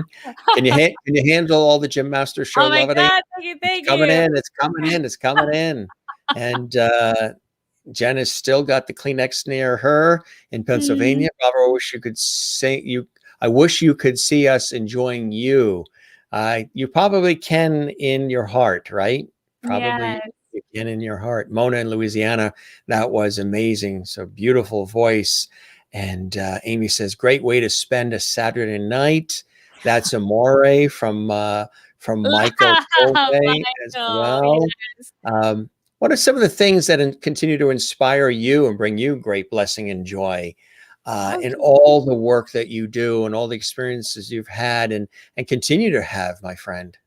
I just working with great people. It's wonderful because you just pulled up comments from Michael Colby and John and Tricasso, and they are, as I mentioned earlier, they are the writers of a new musical, the Dangerous musical, that Neil Rubenstein is producing. Neil And Rubenstein is a great friend, oh, and really? I got to get him on here too. I was invited by Neil when he did, was it about a year, 2 years ago, when he had that sort of like preview at 54 Below. Yes, I was in it. Yes, I know. Yes, And doing that the was, role of Jazz. that's right. That's right. So I was there. I was at one of the tables to the right, and it was terrific. And Neil and his wonderful wife Lily and everybody.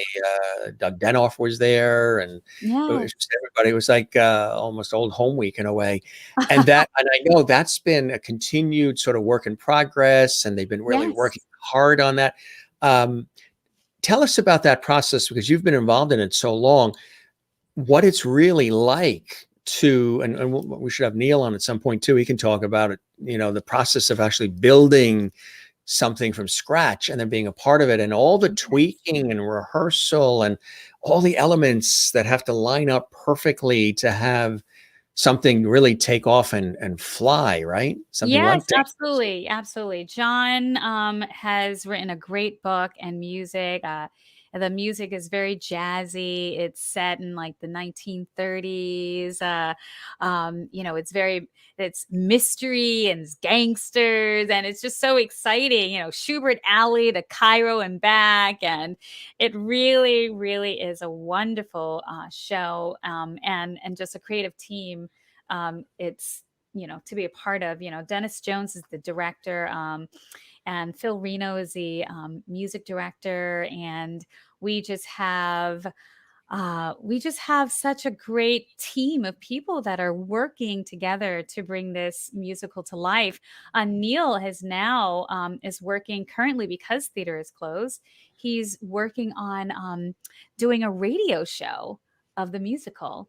So in like I think layers of different series telling the story. So like because theaters are closed right now, we're able to listen to the storyline and the music, and be able to see these characters come to life. Yeah. And then when theater opens, have even more of fans wanting to see it on stage because they've heard these radio shows of Dangerous. So I Hmm. think it's a brilliant idea for It Neil to do is. that, and it's very, very exciting to continue to work on this process. The process is like all the other processes. You see them, create this music, and then they change words and they change an arrangement, they take a song out, they put a song in, and of course you can't, once you've put this piece together, this jewel of a magical, it's like you're bringing a present, you've wrapped it up, and then you put it on stage. And this is why you have these readings. You'll have table reads. When I first came into Dangerous, it was a table read. And Hmm. so we're all at a table, and you're sitting next to the different characters, and we're just reading from the script. Right. And this, as writers, this is so necessary, Hmm. because you spent so much time and passion and blood and like writing a story, putting it, composing and all that stuff, and then to Posing. finally have actors Yeah. bring And all life of to it. the financial investment, investment, oh my God, what are financial all of investment. the rolling of the Like, dice, you're rolling nothing the goes dice, anywhere without money. So right? I All the mean, investors and people who are believing in the project, and yeah. usually the people involved put up their money, and you roll that dice and you hope that You it roll. comes And right. of course, nothing is ever guaranteed. Nothing is ever guaranteed. But you have to bring in people that truly believe in a project, and those investors really make the difference. Investors with deep pockets, to put money into Dangerous and get it to the next level. Investors with deep pockets to put money into Dorothy Dandridge to get it to the next level. All these shows, it's the combination of financial people that truly believe in the arts and know how important the arts is to our society and our community, and being a part of that process. There's lots of people who have deep pockets who support the arts that can't sing a tune, but they know when they sit down in a theater, they feel something, they experience something, and they want to be a part of that process of bringing these pieces to life and allowing everyone else to experience that magic that they're experiencing. So it was a really, really wonderful process of working on Dangerous, working on Dorothy Dandridge. And then I also saw a thing, Cindy, with White Horse Theater, and we are currently working on a new show called Newark the Musical, and with an amazing team of writers. And Cindy conceived this idea, inspired by some great stories of great legends, including incorporating my story in there too. And we're really excited about putting together this piece. And there's going to be more to come. I don't want to tell you too much Just information because they just haven't feeding a few officially crumbs announced out it. there. Right. Hasn't officially been announced, Just a but few crumbs, just a few crumbs just sprinkled. a few crumbs to know that there's going to be a musical called Newark the Musical. It's a one-woman show, and I'm going to be a part of this, and I'm also going to be a part of the writing team, and Cindy is going to be directing it. And And have you done that before? Have you had an opportunity to be involved in the writing process as well, or is this a first for you? so, the writing process with Black Butterfly is, Right. yeah, That's so right. Yeah. that's That's pretty major. very much so. Yeah, Yeah. that is because that's music as well. So I'm Yeah. composing music for Black Butterfly as well Mhm. as writing the script, and but yes, no. So this would be my first. I write a lot of music, like more pop music, and also like some classical, inspired music. But this would be. I've always Cindy and White Horse Theater is such a wonderful company, and so how can we say this? it's a safe environment. They're inviting, they're generous with their ideas and their support. And I mentioned to her that I really wanted to be a part of the creative process of this and creating the show and being a part of that. And she said, why not? That'll be great. And I sent her some of the musical pieces that I had written in the past, and we put together a combination of artists that we're all going to be collaborating on to make this musical possible. So it's a great opportunity, and just honored to be in the room with such talented people. That is fantastic. That really is fantastic. And congratulations. And it's a small world knowing so many of us know each other, Neil and everybody. And it really is a small world. And that's why I think, anything that we've learned about what's gone on in the last several months, coming together and everybody coming to the table, and you can have beautiful work like that created. And I hope that that's what continues to happen beyond, once COVID and everything hopefully goes away and things don't return to normal. I hope we go to better, right? It's time for it's time for better. I don't know if normal was so normal. I mean, it was getting a little wild. Even things were getting a little wild, even when things were normal, quote normal. I think better. I think there was so many teachable moments, and are still, in everything we've been experiencing. People have been sort of I don't know if you have as well, but a lot of people, and they've been expressing it here on the show too, some of the guests, but even just people I've talked to in my professional work in television, radio, have been telling me that this has been really a moment where people are taking a look in the mirror and seeing their reflection, and seeing if they're happy with the reflection, and if they are, if they've done so far the things in life that really bring them great joy. And are they going to be making adjustments? With some are making adjustments in their relationships, some are making career moves, some are finally writing the book they wanted to write, or plant that garden, or they're baking the bread, whatever it is, they're doing the things that maybe they never had time because the inbox was full and we always had to go forward and do this and do this and do this. Some people have even expressed that the time that we've had, where we've had to be socially distant and it's a little bit quieter in certain respects, has been enriching for them personally, because they've gotten in touch again with who they are, their loved ones, and they've become a little bit more creative. They've also been able to breathe, because when everything is going full steam, you know how it is. We all got to keep moving, next. Absolutely. This has allowed some, there's horror in it as well. But in some ways, if you take the lemon and try to make lemonade from it, there's things about it that's allowed us to be able to breathe and maybe reboot in ways that we didn't think we were going to ever have an opportunity to do. Regenerate, and then come out of it again, more loving, compassionate, empathetic, all of that. So that's definitely my hope. And I know you're on that same train, right? Of course, absolutely. There, I think this time of having to think about what really is important to you, and being able to have the time to listen to your thoughts. We're all so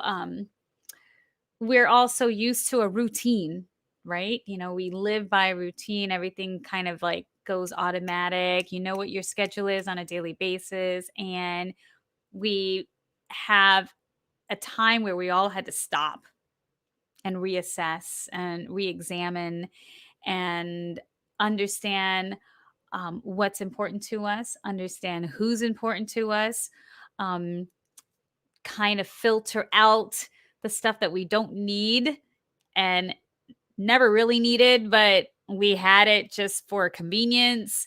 I mean, there's so many different ways of looking at this, and treating this time as a time of growth, treating this time as a time of reflection, treating this time as a time to explore opportunities that you may not have explored before COVID.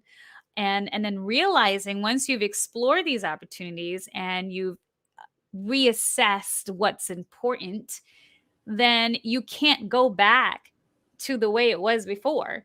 Mm-hmm. You can't. Like, it's just absolutely impossible to do that. Right. So I found myself creating more, producing more during this pandemic, and I can't go back to just being a singer, right? Right, I never have been just a singer anyway. No, I was no, always yeah. creating, but Right. more creating on like the behind the scenes creating versus in the forefront creating. And now I've realized that like there's more to my talents. There's more worth. There's things that I can create, stories that need to be told, that are important to me. And so, yeah, so I've taken this opportunity to do that, and there's no going back. There's absolutely no going. It's only going forward, and going forward with absolutely 250% conviction that you're going to make it to the next step and the next step and the next step after that. Because it all is a series of steps, right? It's a series of steps, and then savoring each step and everything that you learn from each step in a forward movement, paying heed to, paying homage, remembering those who came before and the steps that we've taken before, relishing in the current, in the present, but always having a vision.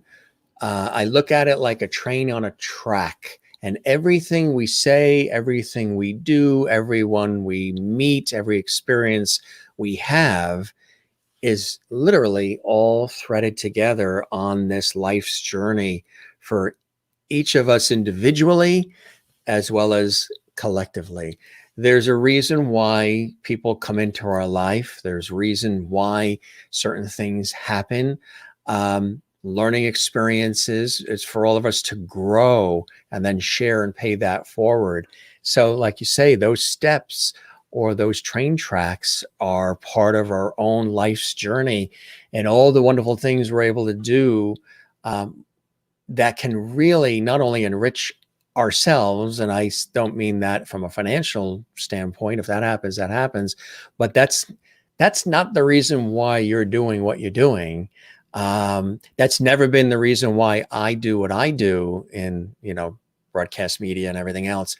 It's because of the love of it. It's because born communicators, the desire to really want to reach out to people through our art forms, and to do it in ways that really inspire and uplift people, entertain them, and of course, but to get them thinking, and to get them thinking about their own lives, and maybe they're inspired in ways that, sometimes we don't realize until they tell us. And that can be really a beautiful thing, right? As we're keeping the train on the track in our life's journey, savoring the process, savoring the journey, and then paying it forward. Mm-hmm. That's what it's all about. It is. It is. That's what it's all about. We have, speaking of the journey, look at that. Now that's a journey. That's a train on a track. That's actually somebody on the edge of the water. That is beautiful. Tell us, where was this, Nikenje? Yes, this is a picture that I took with a wonderful photographer by the name of Brenda Ahrens. This was in Montana, in Whitefish. Well, actually not Whitefish. I mean, I go to Whitefish, Montana to sing at a theater called Alpine Theater Project. But this was taken at Glacier Park. And so, were you freezing? Yes. Okay. But I tell you, you are a pro. You would not know it. To get that great shot, right? I mean, she's freezing there. She's 8 months pregnant in the other video, but you wouldn't know it. She's a consummate pro. Yes, I mean, you need a good shot. You make sure that you're just smiling, and then of course, after you're done with that photo, you're like, okay, I need my blanket. Quickly. back I in want the a car. huge mug of hot cocoa pronto. Yeah, no, actually I went there. So there was a couple of wonderful performances I got to do for the holiday season. And I did a holiday concert with Columbus Symphony in Ohio, and then it got televised throughout all the news channels in Ohio, and then they had it on their site for several, I guess, a couple of weeks.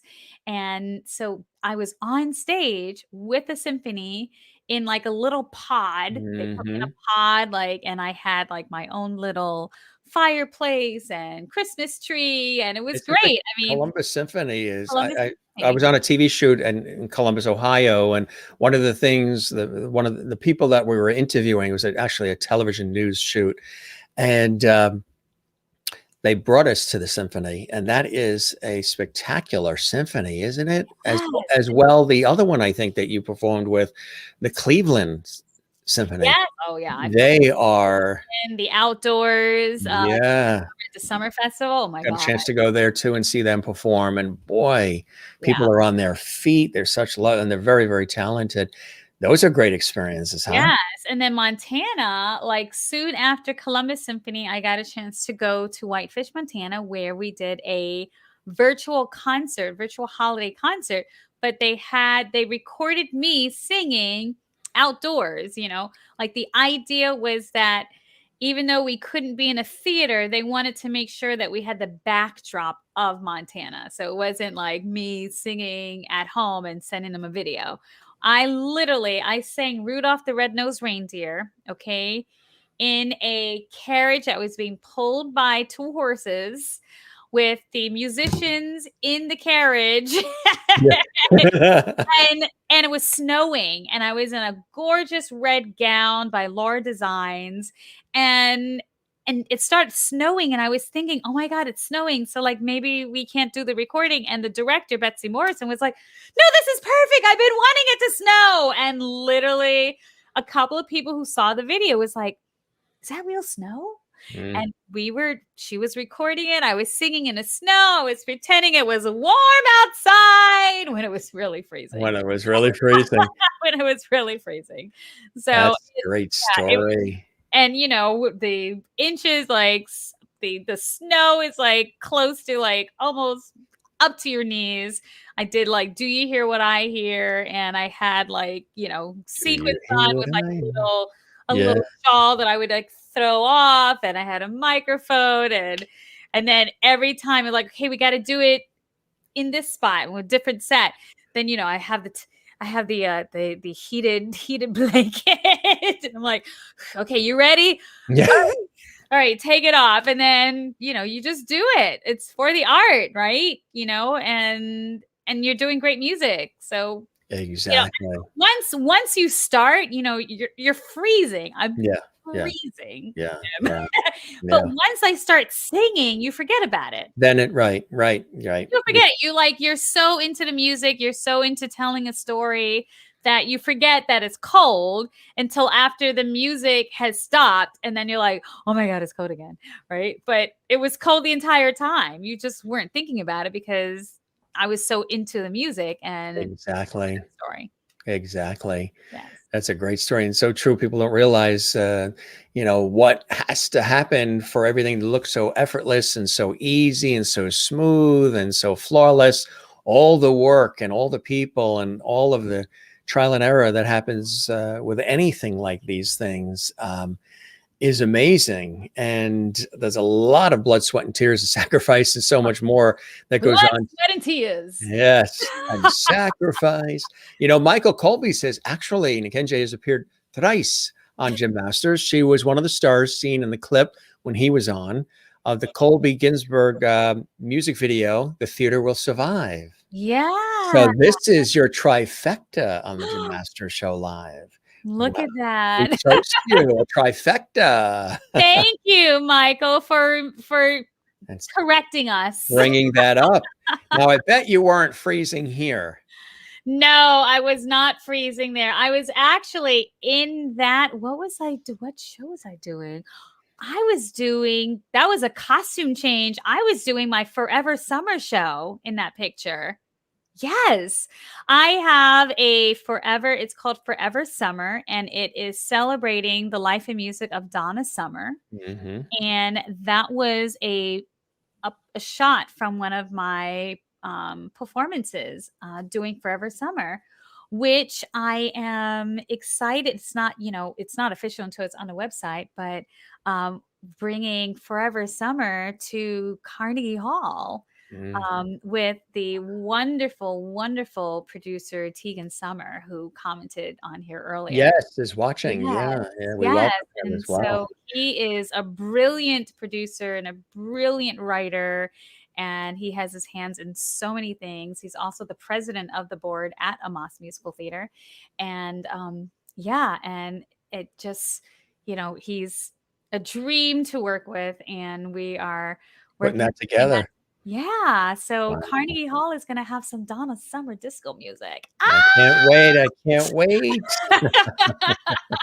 Yes. It's a great play. I've emceed there multiple times for my great friend Tim Janis, the composer, who puts on a yearly massive Christmas special, an American Christmas Carol. Really beautiful, and brings in all these great performers and all. It's quite it's trying to do this pose. That's perfect. Now tell us about this one. I bet you weren't freezing there either. I was not freezing there. This is a picture taken from one of my really wonderful friends, Caroline Bautista. And she runs a photography company called Newport Babies. So it's really funny because I'm like, her website is Newport Babies Photography. So I'm always like, so photo by Newport Babies Photography. I'm always like, Caroline, can I just use your name instead of Newport Babies? Like, they're like, what in this picture demonstrates babies? Outside of the fact that I'm a mom, but right. She is so talented. And of course, I'm always loving to use people's names, not the company name, especially if their name isn't in the company name, right? So this is Caroline Bautista. And this picture was taken. This was a photo shoot that was taken for Life Factor magazine. This was the cover of an Italian magazine back in April, actually. Oh, wow. It came out in April, but we, obviously, everything is like done like several months at a time. Yeah. Right. So when they put this out for the anticipation of Caroline or Change opening on Broadway.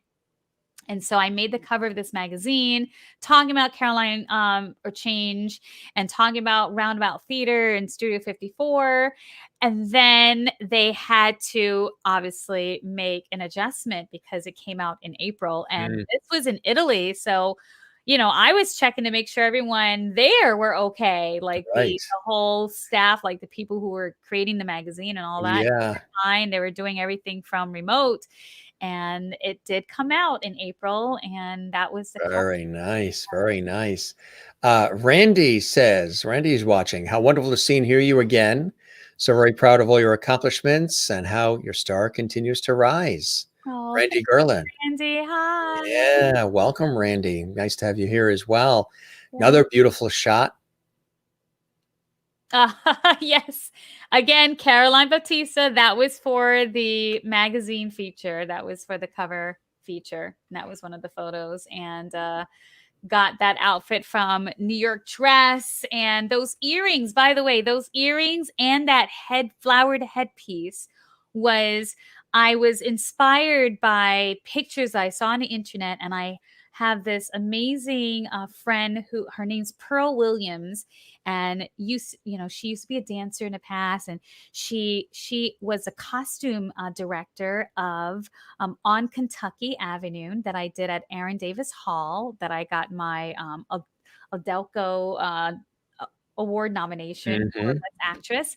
And Pearl Williams was the costume director of that show, and her and I became good friends.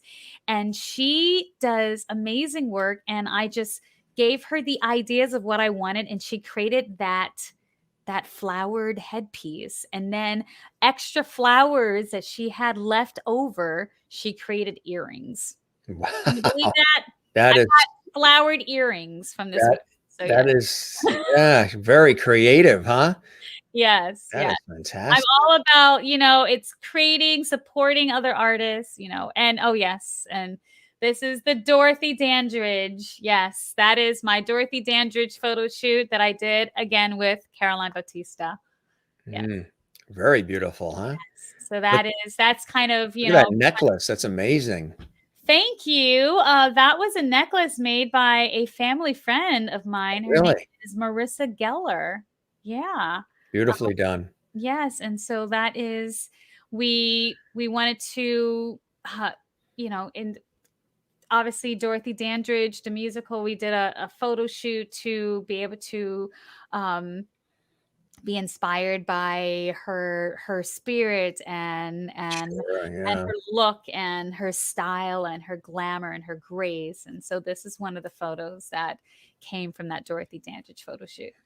And some of the photos that you really, again, cherish the most with the people in your life that matter so much to you. You just pulled up all these photos from the I internet, tell didn't ya, you? we do our research. This is a class act operation here. Yes, that is Yeah. my daughter Jazara. She's 6 years old now. That is my husband Simeon. We are in Punta Cana. Yeah, that is at the Paradisus Resort, and we're on vacation. And yes, my husband hard at work. He's away every other week. He owns a car transportation company, so he's transporting cars every other week, and then he's Yeah. home for a week. So I Yeah. get to see him like during the day. We get to spend lots of time together, and then he goes back on the road.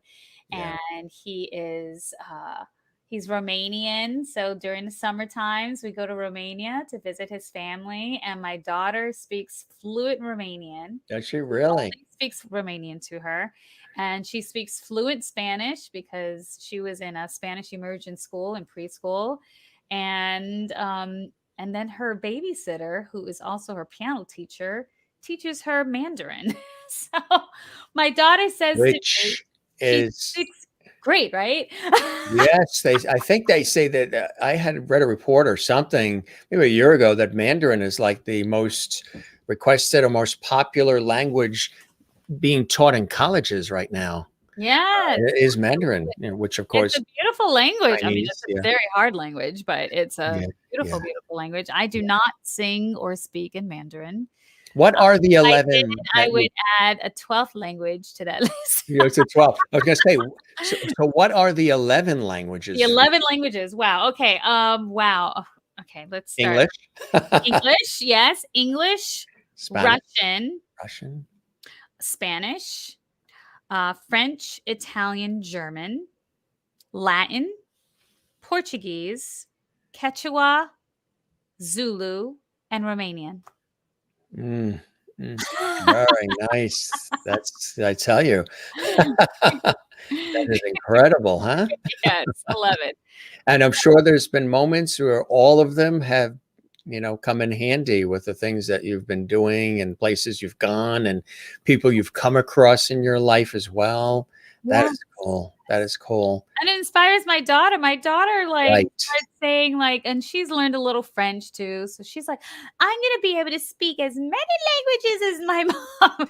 I'm like, well, I don't really speak fluently all these languages, but I sing in these languages. I sing in these languages. And yeah, and you learn the basics of these languages. I'm not having a full conversation in Russian, but I can certainly give you a run for your money with some, Rachmaninoff songs, and I don't Mhm. really believe that I'm a native. But my daughter is she wants to do these things, and it's really wonderful to see that energy and to see that hungriness of wanting to learn and absorb everything. And so I'm very, very proud of her. And she's only 6. That's amazing. Amazing. Black Butterfly with me. She is playing my daughter. Oh, that's wonderful. Yeah. That's fantastic. So when you see it, you'll get to see my daughter in Black Butterfly playing Mariah. There you go. Yeah.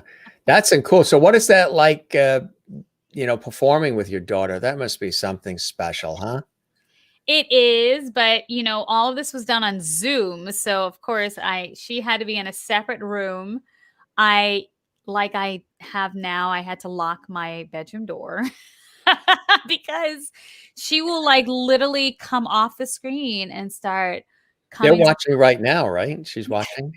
She is watching right now. If she's still up. Right, she might. She was watching earlier, yes. And but she just wants to be with mommy all the time, and that just blesses my heart and melts my heart. I hope that this continues because I've heard about the teenage years of you Yeah. can't tell me nothing, mommy, and I'm like Yes. hoping that I want to like cater this relationship so that like she can come to me to talk to me about anything, and that I will never judge her for her anything that she wants to do, and support her in everything that she wants to do. So, I'm very proud of her, and she's a sweetheart, and she's been coming to my shows since she was barely, before she was even crawling, when Motown happened. I took a leave of absence to have her, and I came back to Motown, and I was nursing, so I would have her, I'd see her, I'd go home, go and then come back to the theater, and then I'd bring her to the theater during double shows, and everyone, she was like the Motown baby. Like I'd bring her to the wig shop, and I'd bring her to the costume shop. Everyone had to have like their jazzy, drug for the day. Right. Exactly. Be in my dressing room with me. And so she grew, she was around music all the time. And then when Motown closed, I started doing symphony concerts, and I'd travel with her, and I'd travel with my husband would travel with me, or my mother-in-law, and they'd be in the dressing room while I'm singing on stage. And then during intermission, I'd be changing her diaper and nursing her and then going back on stage. Wonder Woman Yeah. and the Bionic Woman combined. Yes. Wow. That is absolutely amazing. Well, when you look at all of this so far, and you have so much more to give, when you look at that little girl growing up in New York and the dreams and the hopes that she had, and so many of these now have come to fruition and are still, coming to fruition for you because you've got a certain path and a certain method and a certain desire and a certain passion that keeps you moving in that forward movement, taking those steps, as you mentioned earlier. What would that little Kenji say growing up there in the Bronx if she could see what has transpired as a result of you taking all of the steps that you have in this forward movement, Kenji? That little girl. Wow. That little girl, I think, would have been a stronger individual, a more confident little girl. At the time, when I was 10, my parents had separated, and I was fortunate enough to have a second dad, who loved me and doted on me until the day he died. But that little girl, before my mom had remarried, that little girl was very insecure. That little girl was teased many times. That little girl was beaten up. I mean, I went through a lot as a little girl growing up in the Bronx. Having eye operations because I was born with ptosis, and when I was a baby, one of my eyes was completely closed, and I had like about 6 to 8 operations from age 6 months old all the way up until like teenage years just to open my eyes, and kids were not friendly. They were not nice at all. I'd have glasses like flushed down the toilet. I'd have boys like pushing me and then stepping on my dresses so like my dress would rip. I'd have a patch on my eye in kindergarten because I had an operation, and kids would like punch me. Like if that little girl had seen Nikenji right now, I've been It's like, gonna be something else, huh? I've been Great. like, really? Wow, this is not going to be my life for the rest, So that little girl, I wish I could have been able to talk to that little girl then, but I also feel that all of what I went through is what made me who I am now. Like, it's made me so strong. It's made me so independent. It's made me like a fighter, like no matter what, you just fight to the finish, and like take no prisoners Do type. you think some of that early on, the experiences that you just shared with us, sort of gave you a little bit of a resilience of a sort of I will survive? Yes. Nobody's going to take my dreams away from me mentality, that Yes. actually, if some of those things didn't happen, if everything was so perfect and smooth, maybe some of the drive and some of the resilience may or may not have been there. And that might have actually, in some way, you've been able to take what could have been considered a negative situation and turn the, lemons into lemonade and say, Yes. I'll be darned. I've been through all of this, even physical situations in my life. I have something I want to do, and I'm going to do it. Yeah, I think that as people, just general, because of how the world is about beauty and success and all of that stuff, like, we all have to realize that, all of us have flaws, and instead of focusing on the flaws, focus on the strengths. Right.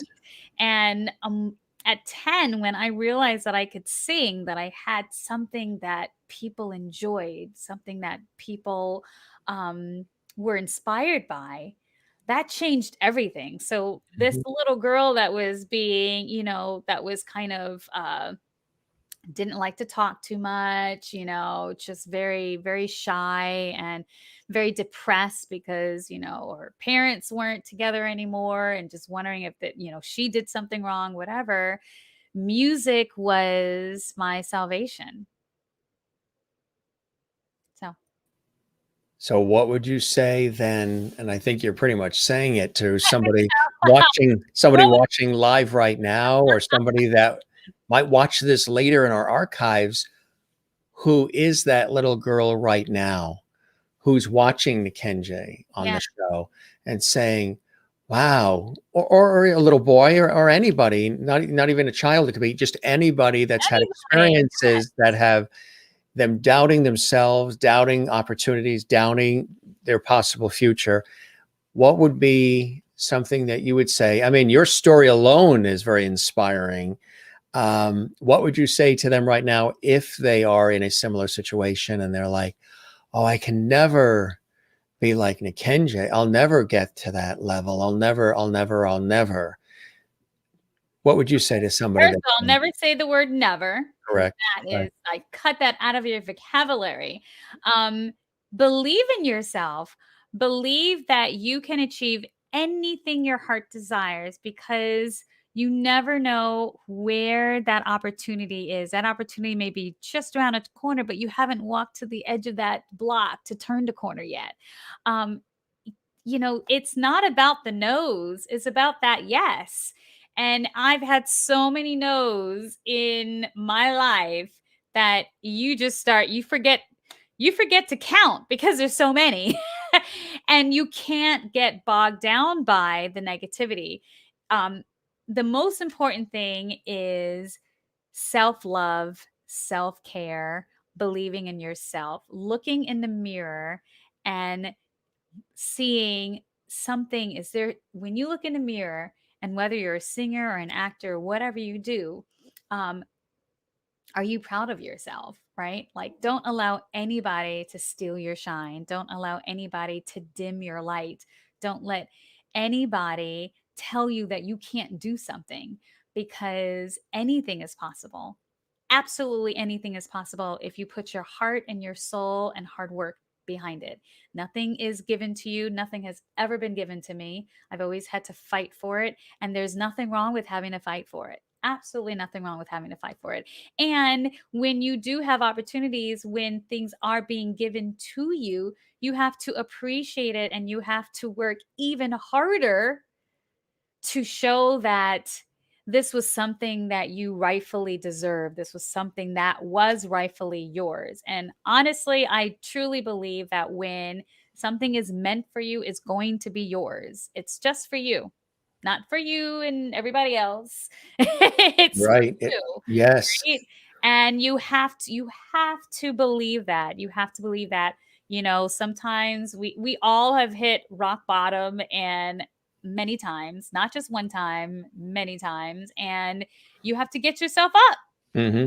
And every time you hit that rock bottom, you get up and you get up stronger. You get up with more fight to you.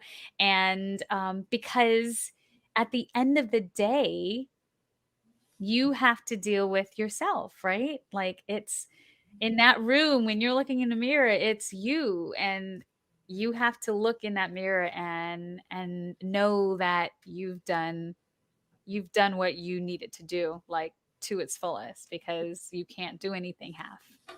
That's right. Exactly. And that's what you're doing, my friend. And you continue to do. This really was extraordinary. Some of the folks are saying you got to believe in your strength. Yeah. This is the time to cue. If they could see me now. Yes. Well, I hear the "if you believe." From the Wiz. Yep. I see I'm that like, as yeah. well. I see that as well. You truly are a delight and a blessing. And I'm so happy that for the third time, but a more extended time, you not only graced us with your poise and elegance and wit and wisdom and charm, but also your beautiful voice and these terrific stories that we've shared collectively together. And I hope the show met whatever expectations you had and you enjoyed your time with me as much as I have with you, Nikenje. Yes, Jim. Thank you so much for having me. It's been quite an honor, and being a part of all the lovities. That's what it is. Levity, right? Levity to the max. Michael Colby chiming in and says, wonderful interview. Thank you very much, Michael. I appreciate that. And we call them conversations because it's not even a couple people. I think I have somebody that's coming on next week and they said, okay, I'm coming on. What questions are you going to ask me? And do we have to write any questions, prepare? No. No, just come on and Let's have fun. Let it let's have roll fun. because that's more about what life is. It's the authenticity. It's the warmth. It's the connection. It's as if we're here together, and we just happen to have the world watching, Yes. which is a beautiful thing. And commenting as well, like Bobby saying, thank you, Nikenje. She's so happy. She's been very active with the beautiful words tonight. Thank you, Bobby, for tuning in.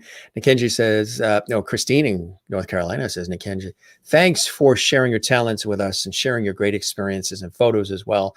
You are blessed with an angelic voice. You are versatile and still have so much to give. You shine. Absolutely. Thank you. And Bobby Horitz is saying, thank you, Nikenji.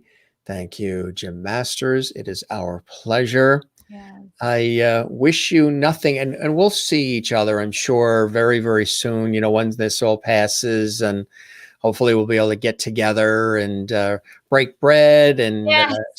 see the friends. That would be really, really nice. And but I toast you, and I thank you for coming on the Jim Masters Show live and Oh, yeah. getting a chance to. Yours is much fancier. I wish I just have this from like earlier on. Yeah, but that's fine. That's fine, right?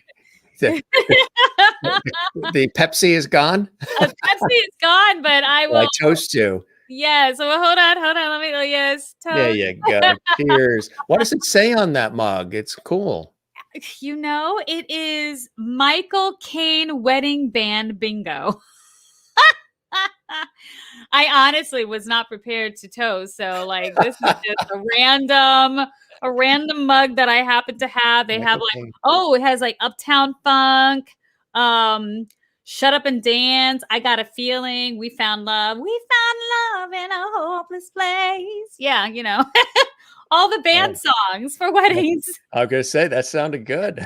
Yes.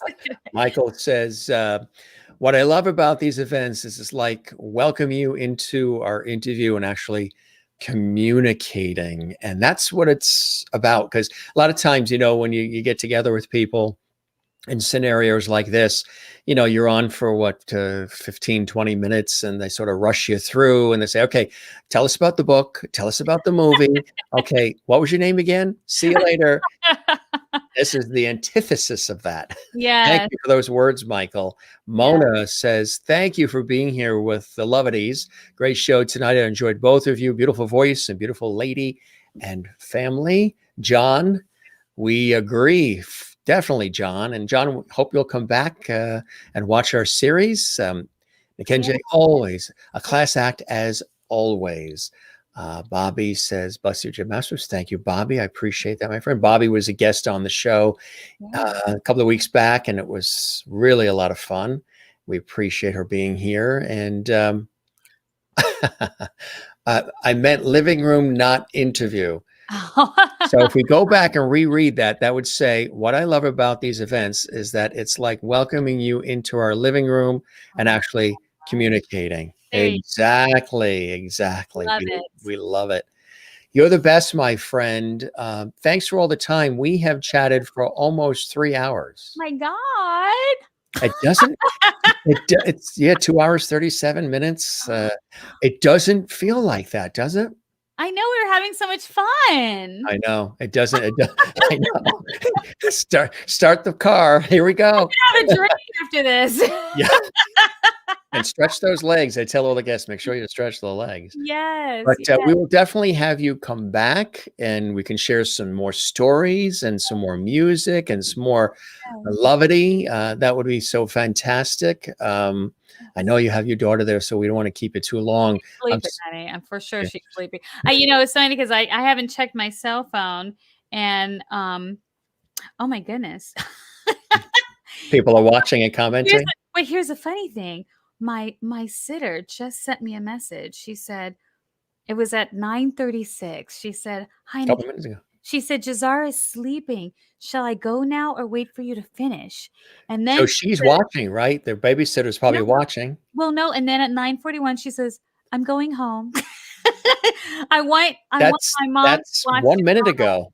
Oh my God. I'm just gonna respond to her and say, "Yes, go home."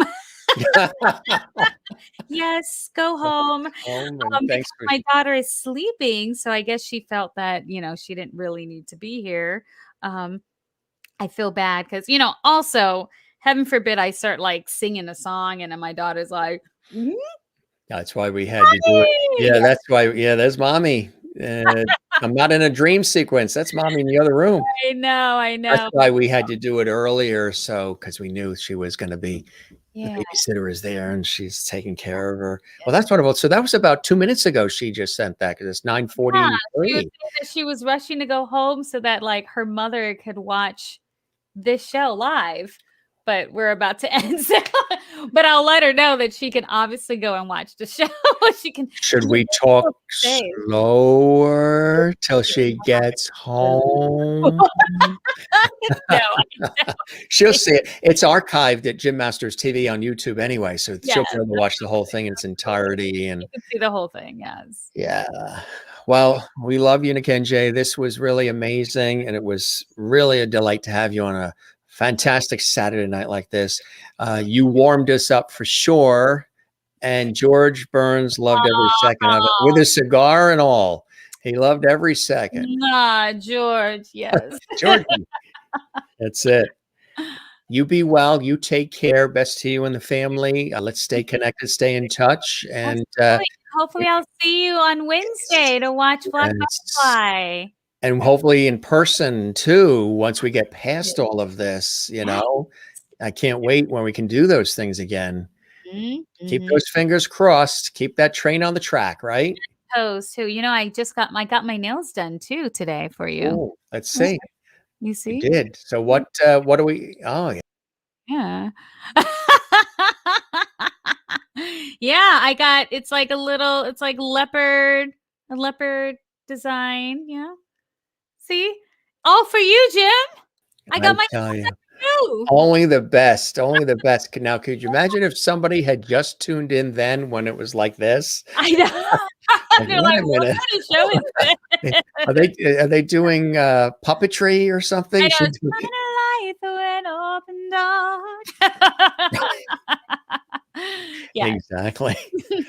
Well, this was really amazing again. And thanks for all the time. Again, almost 3 hours, which is hard to believe.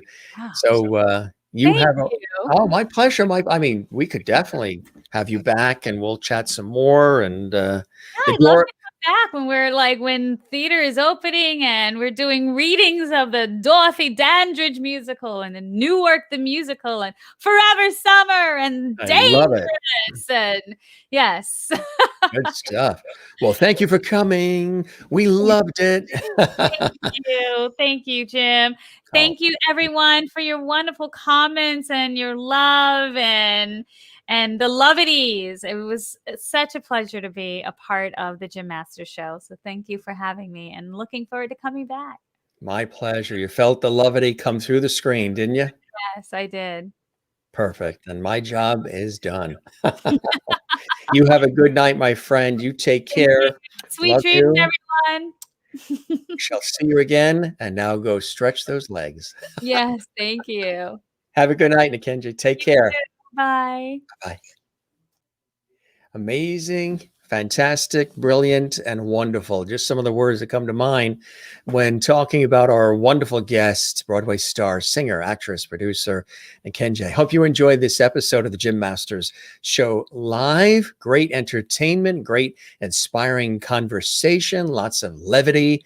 And levity is we're always known for here on the Jim Masters Show live. She really is brilliant and has so many different projects and so many cool things that she's working on. And we have so many friends too that we know mutually that the world, when you open up your eyes and you really take a look, the world really is a big place, but it's also a really small place as well. Really fun show. I hope you guys, especially on a Saturday night, right? Almost 3 hours we've done here live on the Jim Masters Show live entertainment lifestyle talk show series. If you're joining us for the very first time, we welcome you. We hope you subscribe to the YouTube channel, Jim Masters TV. Spread the word. Tell everybody about our show. We're here daily at 7 p.m. Eastern, 4 p.m. Pacific, live with entertainment, inspiring conversation, and lots of surprises, just like an entertainment lifestyle talk show series used to be, and bringing a lot of that back with the lost art of conversation and a modern twist, modern vibe. Jennifer Barry says, Nikenji is so cool. I like her. So do we, and I agree. You have a good night there in Allentown. Are you still wiggling in the bed there? I know you were doing warm bed wiggles. I bet you still are, Jennifer. Bobby says, love to all. You as well. Thanks for tuning in, Bobby. Gary says, thank you and good night, Jim, and all the lovities. You as well. Kathleen Walkers in New York City says, thank you, Jim and Nikenji, for a wonderful show. Beautiful voice. Such a lovely levity. Good night, all. You as well, Maureen. Kathleen, you as well. And Maureen, from Kathleen to Maureen. God bless you, Nikenji. Absolutely. And our babysitter's rushing home so she can watch the show live. Thanks for doing a great job taking care of Nikenji's beautiful daughter. Hats off to the babysitter. Absolutely. Randy, thank you very much for being with us on the show tonight. Hope you'll tune in. Just want to let everybody know that tomorrow night we've got a brilliant actor here on the show. Josh Grissetti is here. You're talking about, from Broadway to television to film and so much more. And he's going to be with us tomorrow live on the show. We're really looking forward to that. And that's at 7 p.m. Eastern, 4 p.m. Pacific. He's working on some major projects. He's in Los Angeles, and Josh Grissetti, the fantastic actor, he is here tomorrow night on the Jim Masters Show live. We're looking forward to that, really looking forward to that. So that'll be Sunday night. And then next week, we've got amazing episodes with great guests all weekend, all week long. And then it's going to be really, really cool. If you want to see some of the folks, some previews of some of the folks that are coming up on our series, just look at the YouTube channel, Jim Masters TV, and the Facebook page, Jim Masters TV as well. And you can see some of the upcoming posts. Now you know the story of that photo, huh? Where it's like minus 10 and she's on a block of ice almost. And they're in Montana, but what a pro. Really great night tonight. Thanks for all the great comments. Love it. And again, if you missed the episode and would like to see this episode again, you can. All you have to do is rewatch it right on our YouTube channel at Jim Masters TV. Thanks for all the comments too, and all the tweets and all the Instagram messages, the private email messages, the private Facebook messages, everybody sharing how much they love and enjoy the Jim Masters Show live. I really appreciate that. It really moves me to know you're enjoying our entertainment lifestyle talk show series that we started over, I think it's about 250 episodes ago, live daily, 7 days a week, just about. Sometimes 2 shows a day when we've had guests from overseas. We've done earlier episodes in the daytime and then our evening episode at the usual time, 7 p.m. Eastern, 4 p.m. Pacific. Once again, we thank our very special guest, singer, actress, producer, and Broadway star, Kenjay. Now, maybe you were familiar with her. Maybe you saw her in some of those wonderful productions. And now you really appreciate who the person is, who that woman is behind all that wonderful work. You get a chance to learn a little bit more about her life, her background, her passions. And we've all shared together here on our Entertainment Lifestyle Talk Show series. Thanks to all the viewers who were commenting live, and those of you who are watching this later, not live, you're watching it in the archives. Thanks for watching as well. We welcome you. We do get a lot of people who watch this show, the series, and all of our episodes later on. Not everybody watches live, and not everybody comments as the show is on.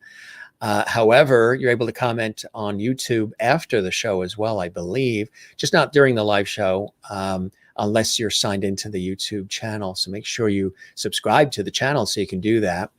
And again, you guys are the best. It really was a blast. We thank you very much for joining us here. And we've got so many more great guests coming up. And again, we thank Kenjay for joining us and for all the great entertainment and really uplifting and inspiring conversation. As we always say, don't forget to relax. We say this on every episode of our series, relax. Don't forget to breathe from the diaphragm. It's so important to do that. Also, don't forget to love one another and love yourself. Very, very important to do that. And share the positivity. That's another thing that our world really needs more of, not only the levity, but the positivity. Hopefully we're sharing some of that with you on a nightly basis here on our show, the Jim Masters Show Live. As we say, don't forget to smile and share the smiles with the world. Don't forget to share the levity. Don't forget to find your Zen place. Mine, of course, is with loving family and friends. That's number 1. And then, of course, the ocean. Swimming, surfing, kiteboarding, boogie boarding, sailing, whatever it may be, walking the ocean. Living here in the northeastern United States, in the greater New York area, along the southern New England coast between New York and Boston. We're always near and by the ocean and love the ocean. My work in television and radio and stage multimedia all these years also is another Zen place for me as well. I've always loved it, continue to love the work. Do what you love and love what you do. And I've been blessed, like Kenjay has, to experience that as well. And of course, this show, every day with all of you fantastic lovities, is always a great experience. On Tuesday, we've got a very special guest joining us, Debbie Toussaint Kilday. She's a brilliant poet, author, publisher, and she's going to be joining us live. It's going to be remember I mentioned we're going to do a show focused on poetry. It's going to be an amazing night of poetry coming up this Tuesday night, exclusively on the Jim Masters Show Live. So join us. We look forward to that this Tuesday. Christine Clifton says, thanks, Jim, for another beautiful show. Nikinje is definitely a special guest. Good night, Jim Masters and all lovely friends. See you tomorrow. Again, wonderful actor Josh Grassetti is here live from Los Angeles. And again, I'm sure you've seen him on stage, television, film. He's really amazing. He's all excited to be here tomorrow, 7 p.m. Eastern, 4 p.m. Pacific. Good night, dear Jim. I look forward to seeing you again. Bobby Horowitz, you as well. You have a good night, Bobby. Maureen says, thank you for another incredible evening, Jim. Good night, everyone. Sweet be your dreams. I like that. I like that. You're still in bed doing your Jen Zen wiggles there in Allentown, Pennsylvania. That's perfect. Mona in Louisiana. Thank you, Jim. Sure enjoyed the show tonight with Nikinje. Good night to all lovelies. God bless all. Love her singing. Nice to have you here on a Saturday night. Better than going out. A lot cheaper too, right? Plus, I don't know about there in Louisiana, but a lot of things up here are still not open yet. So here we are.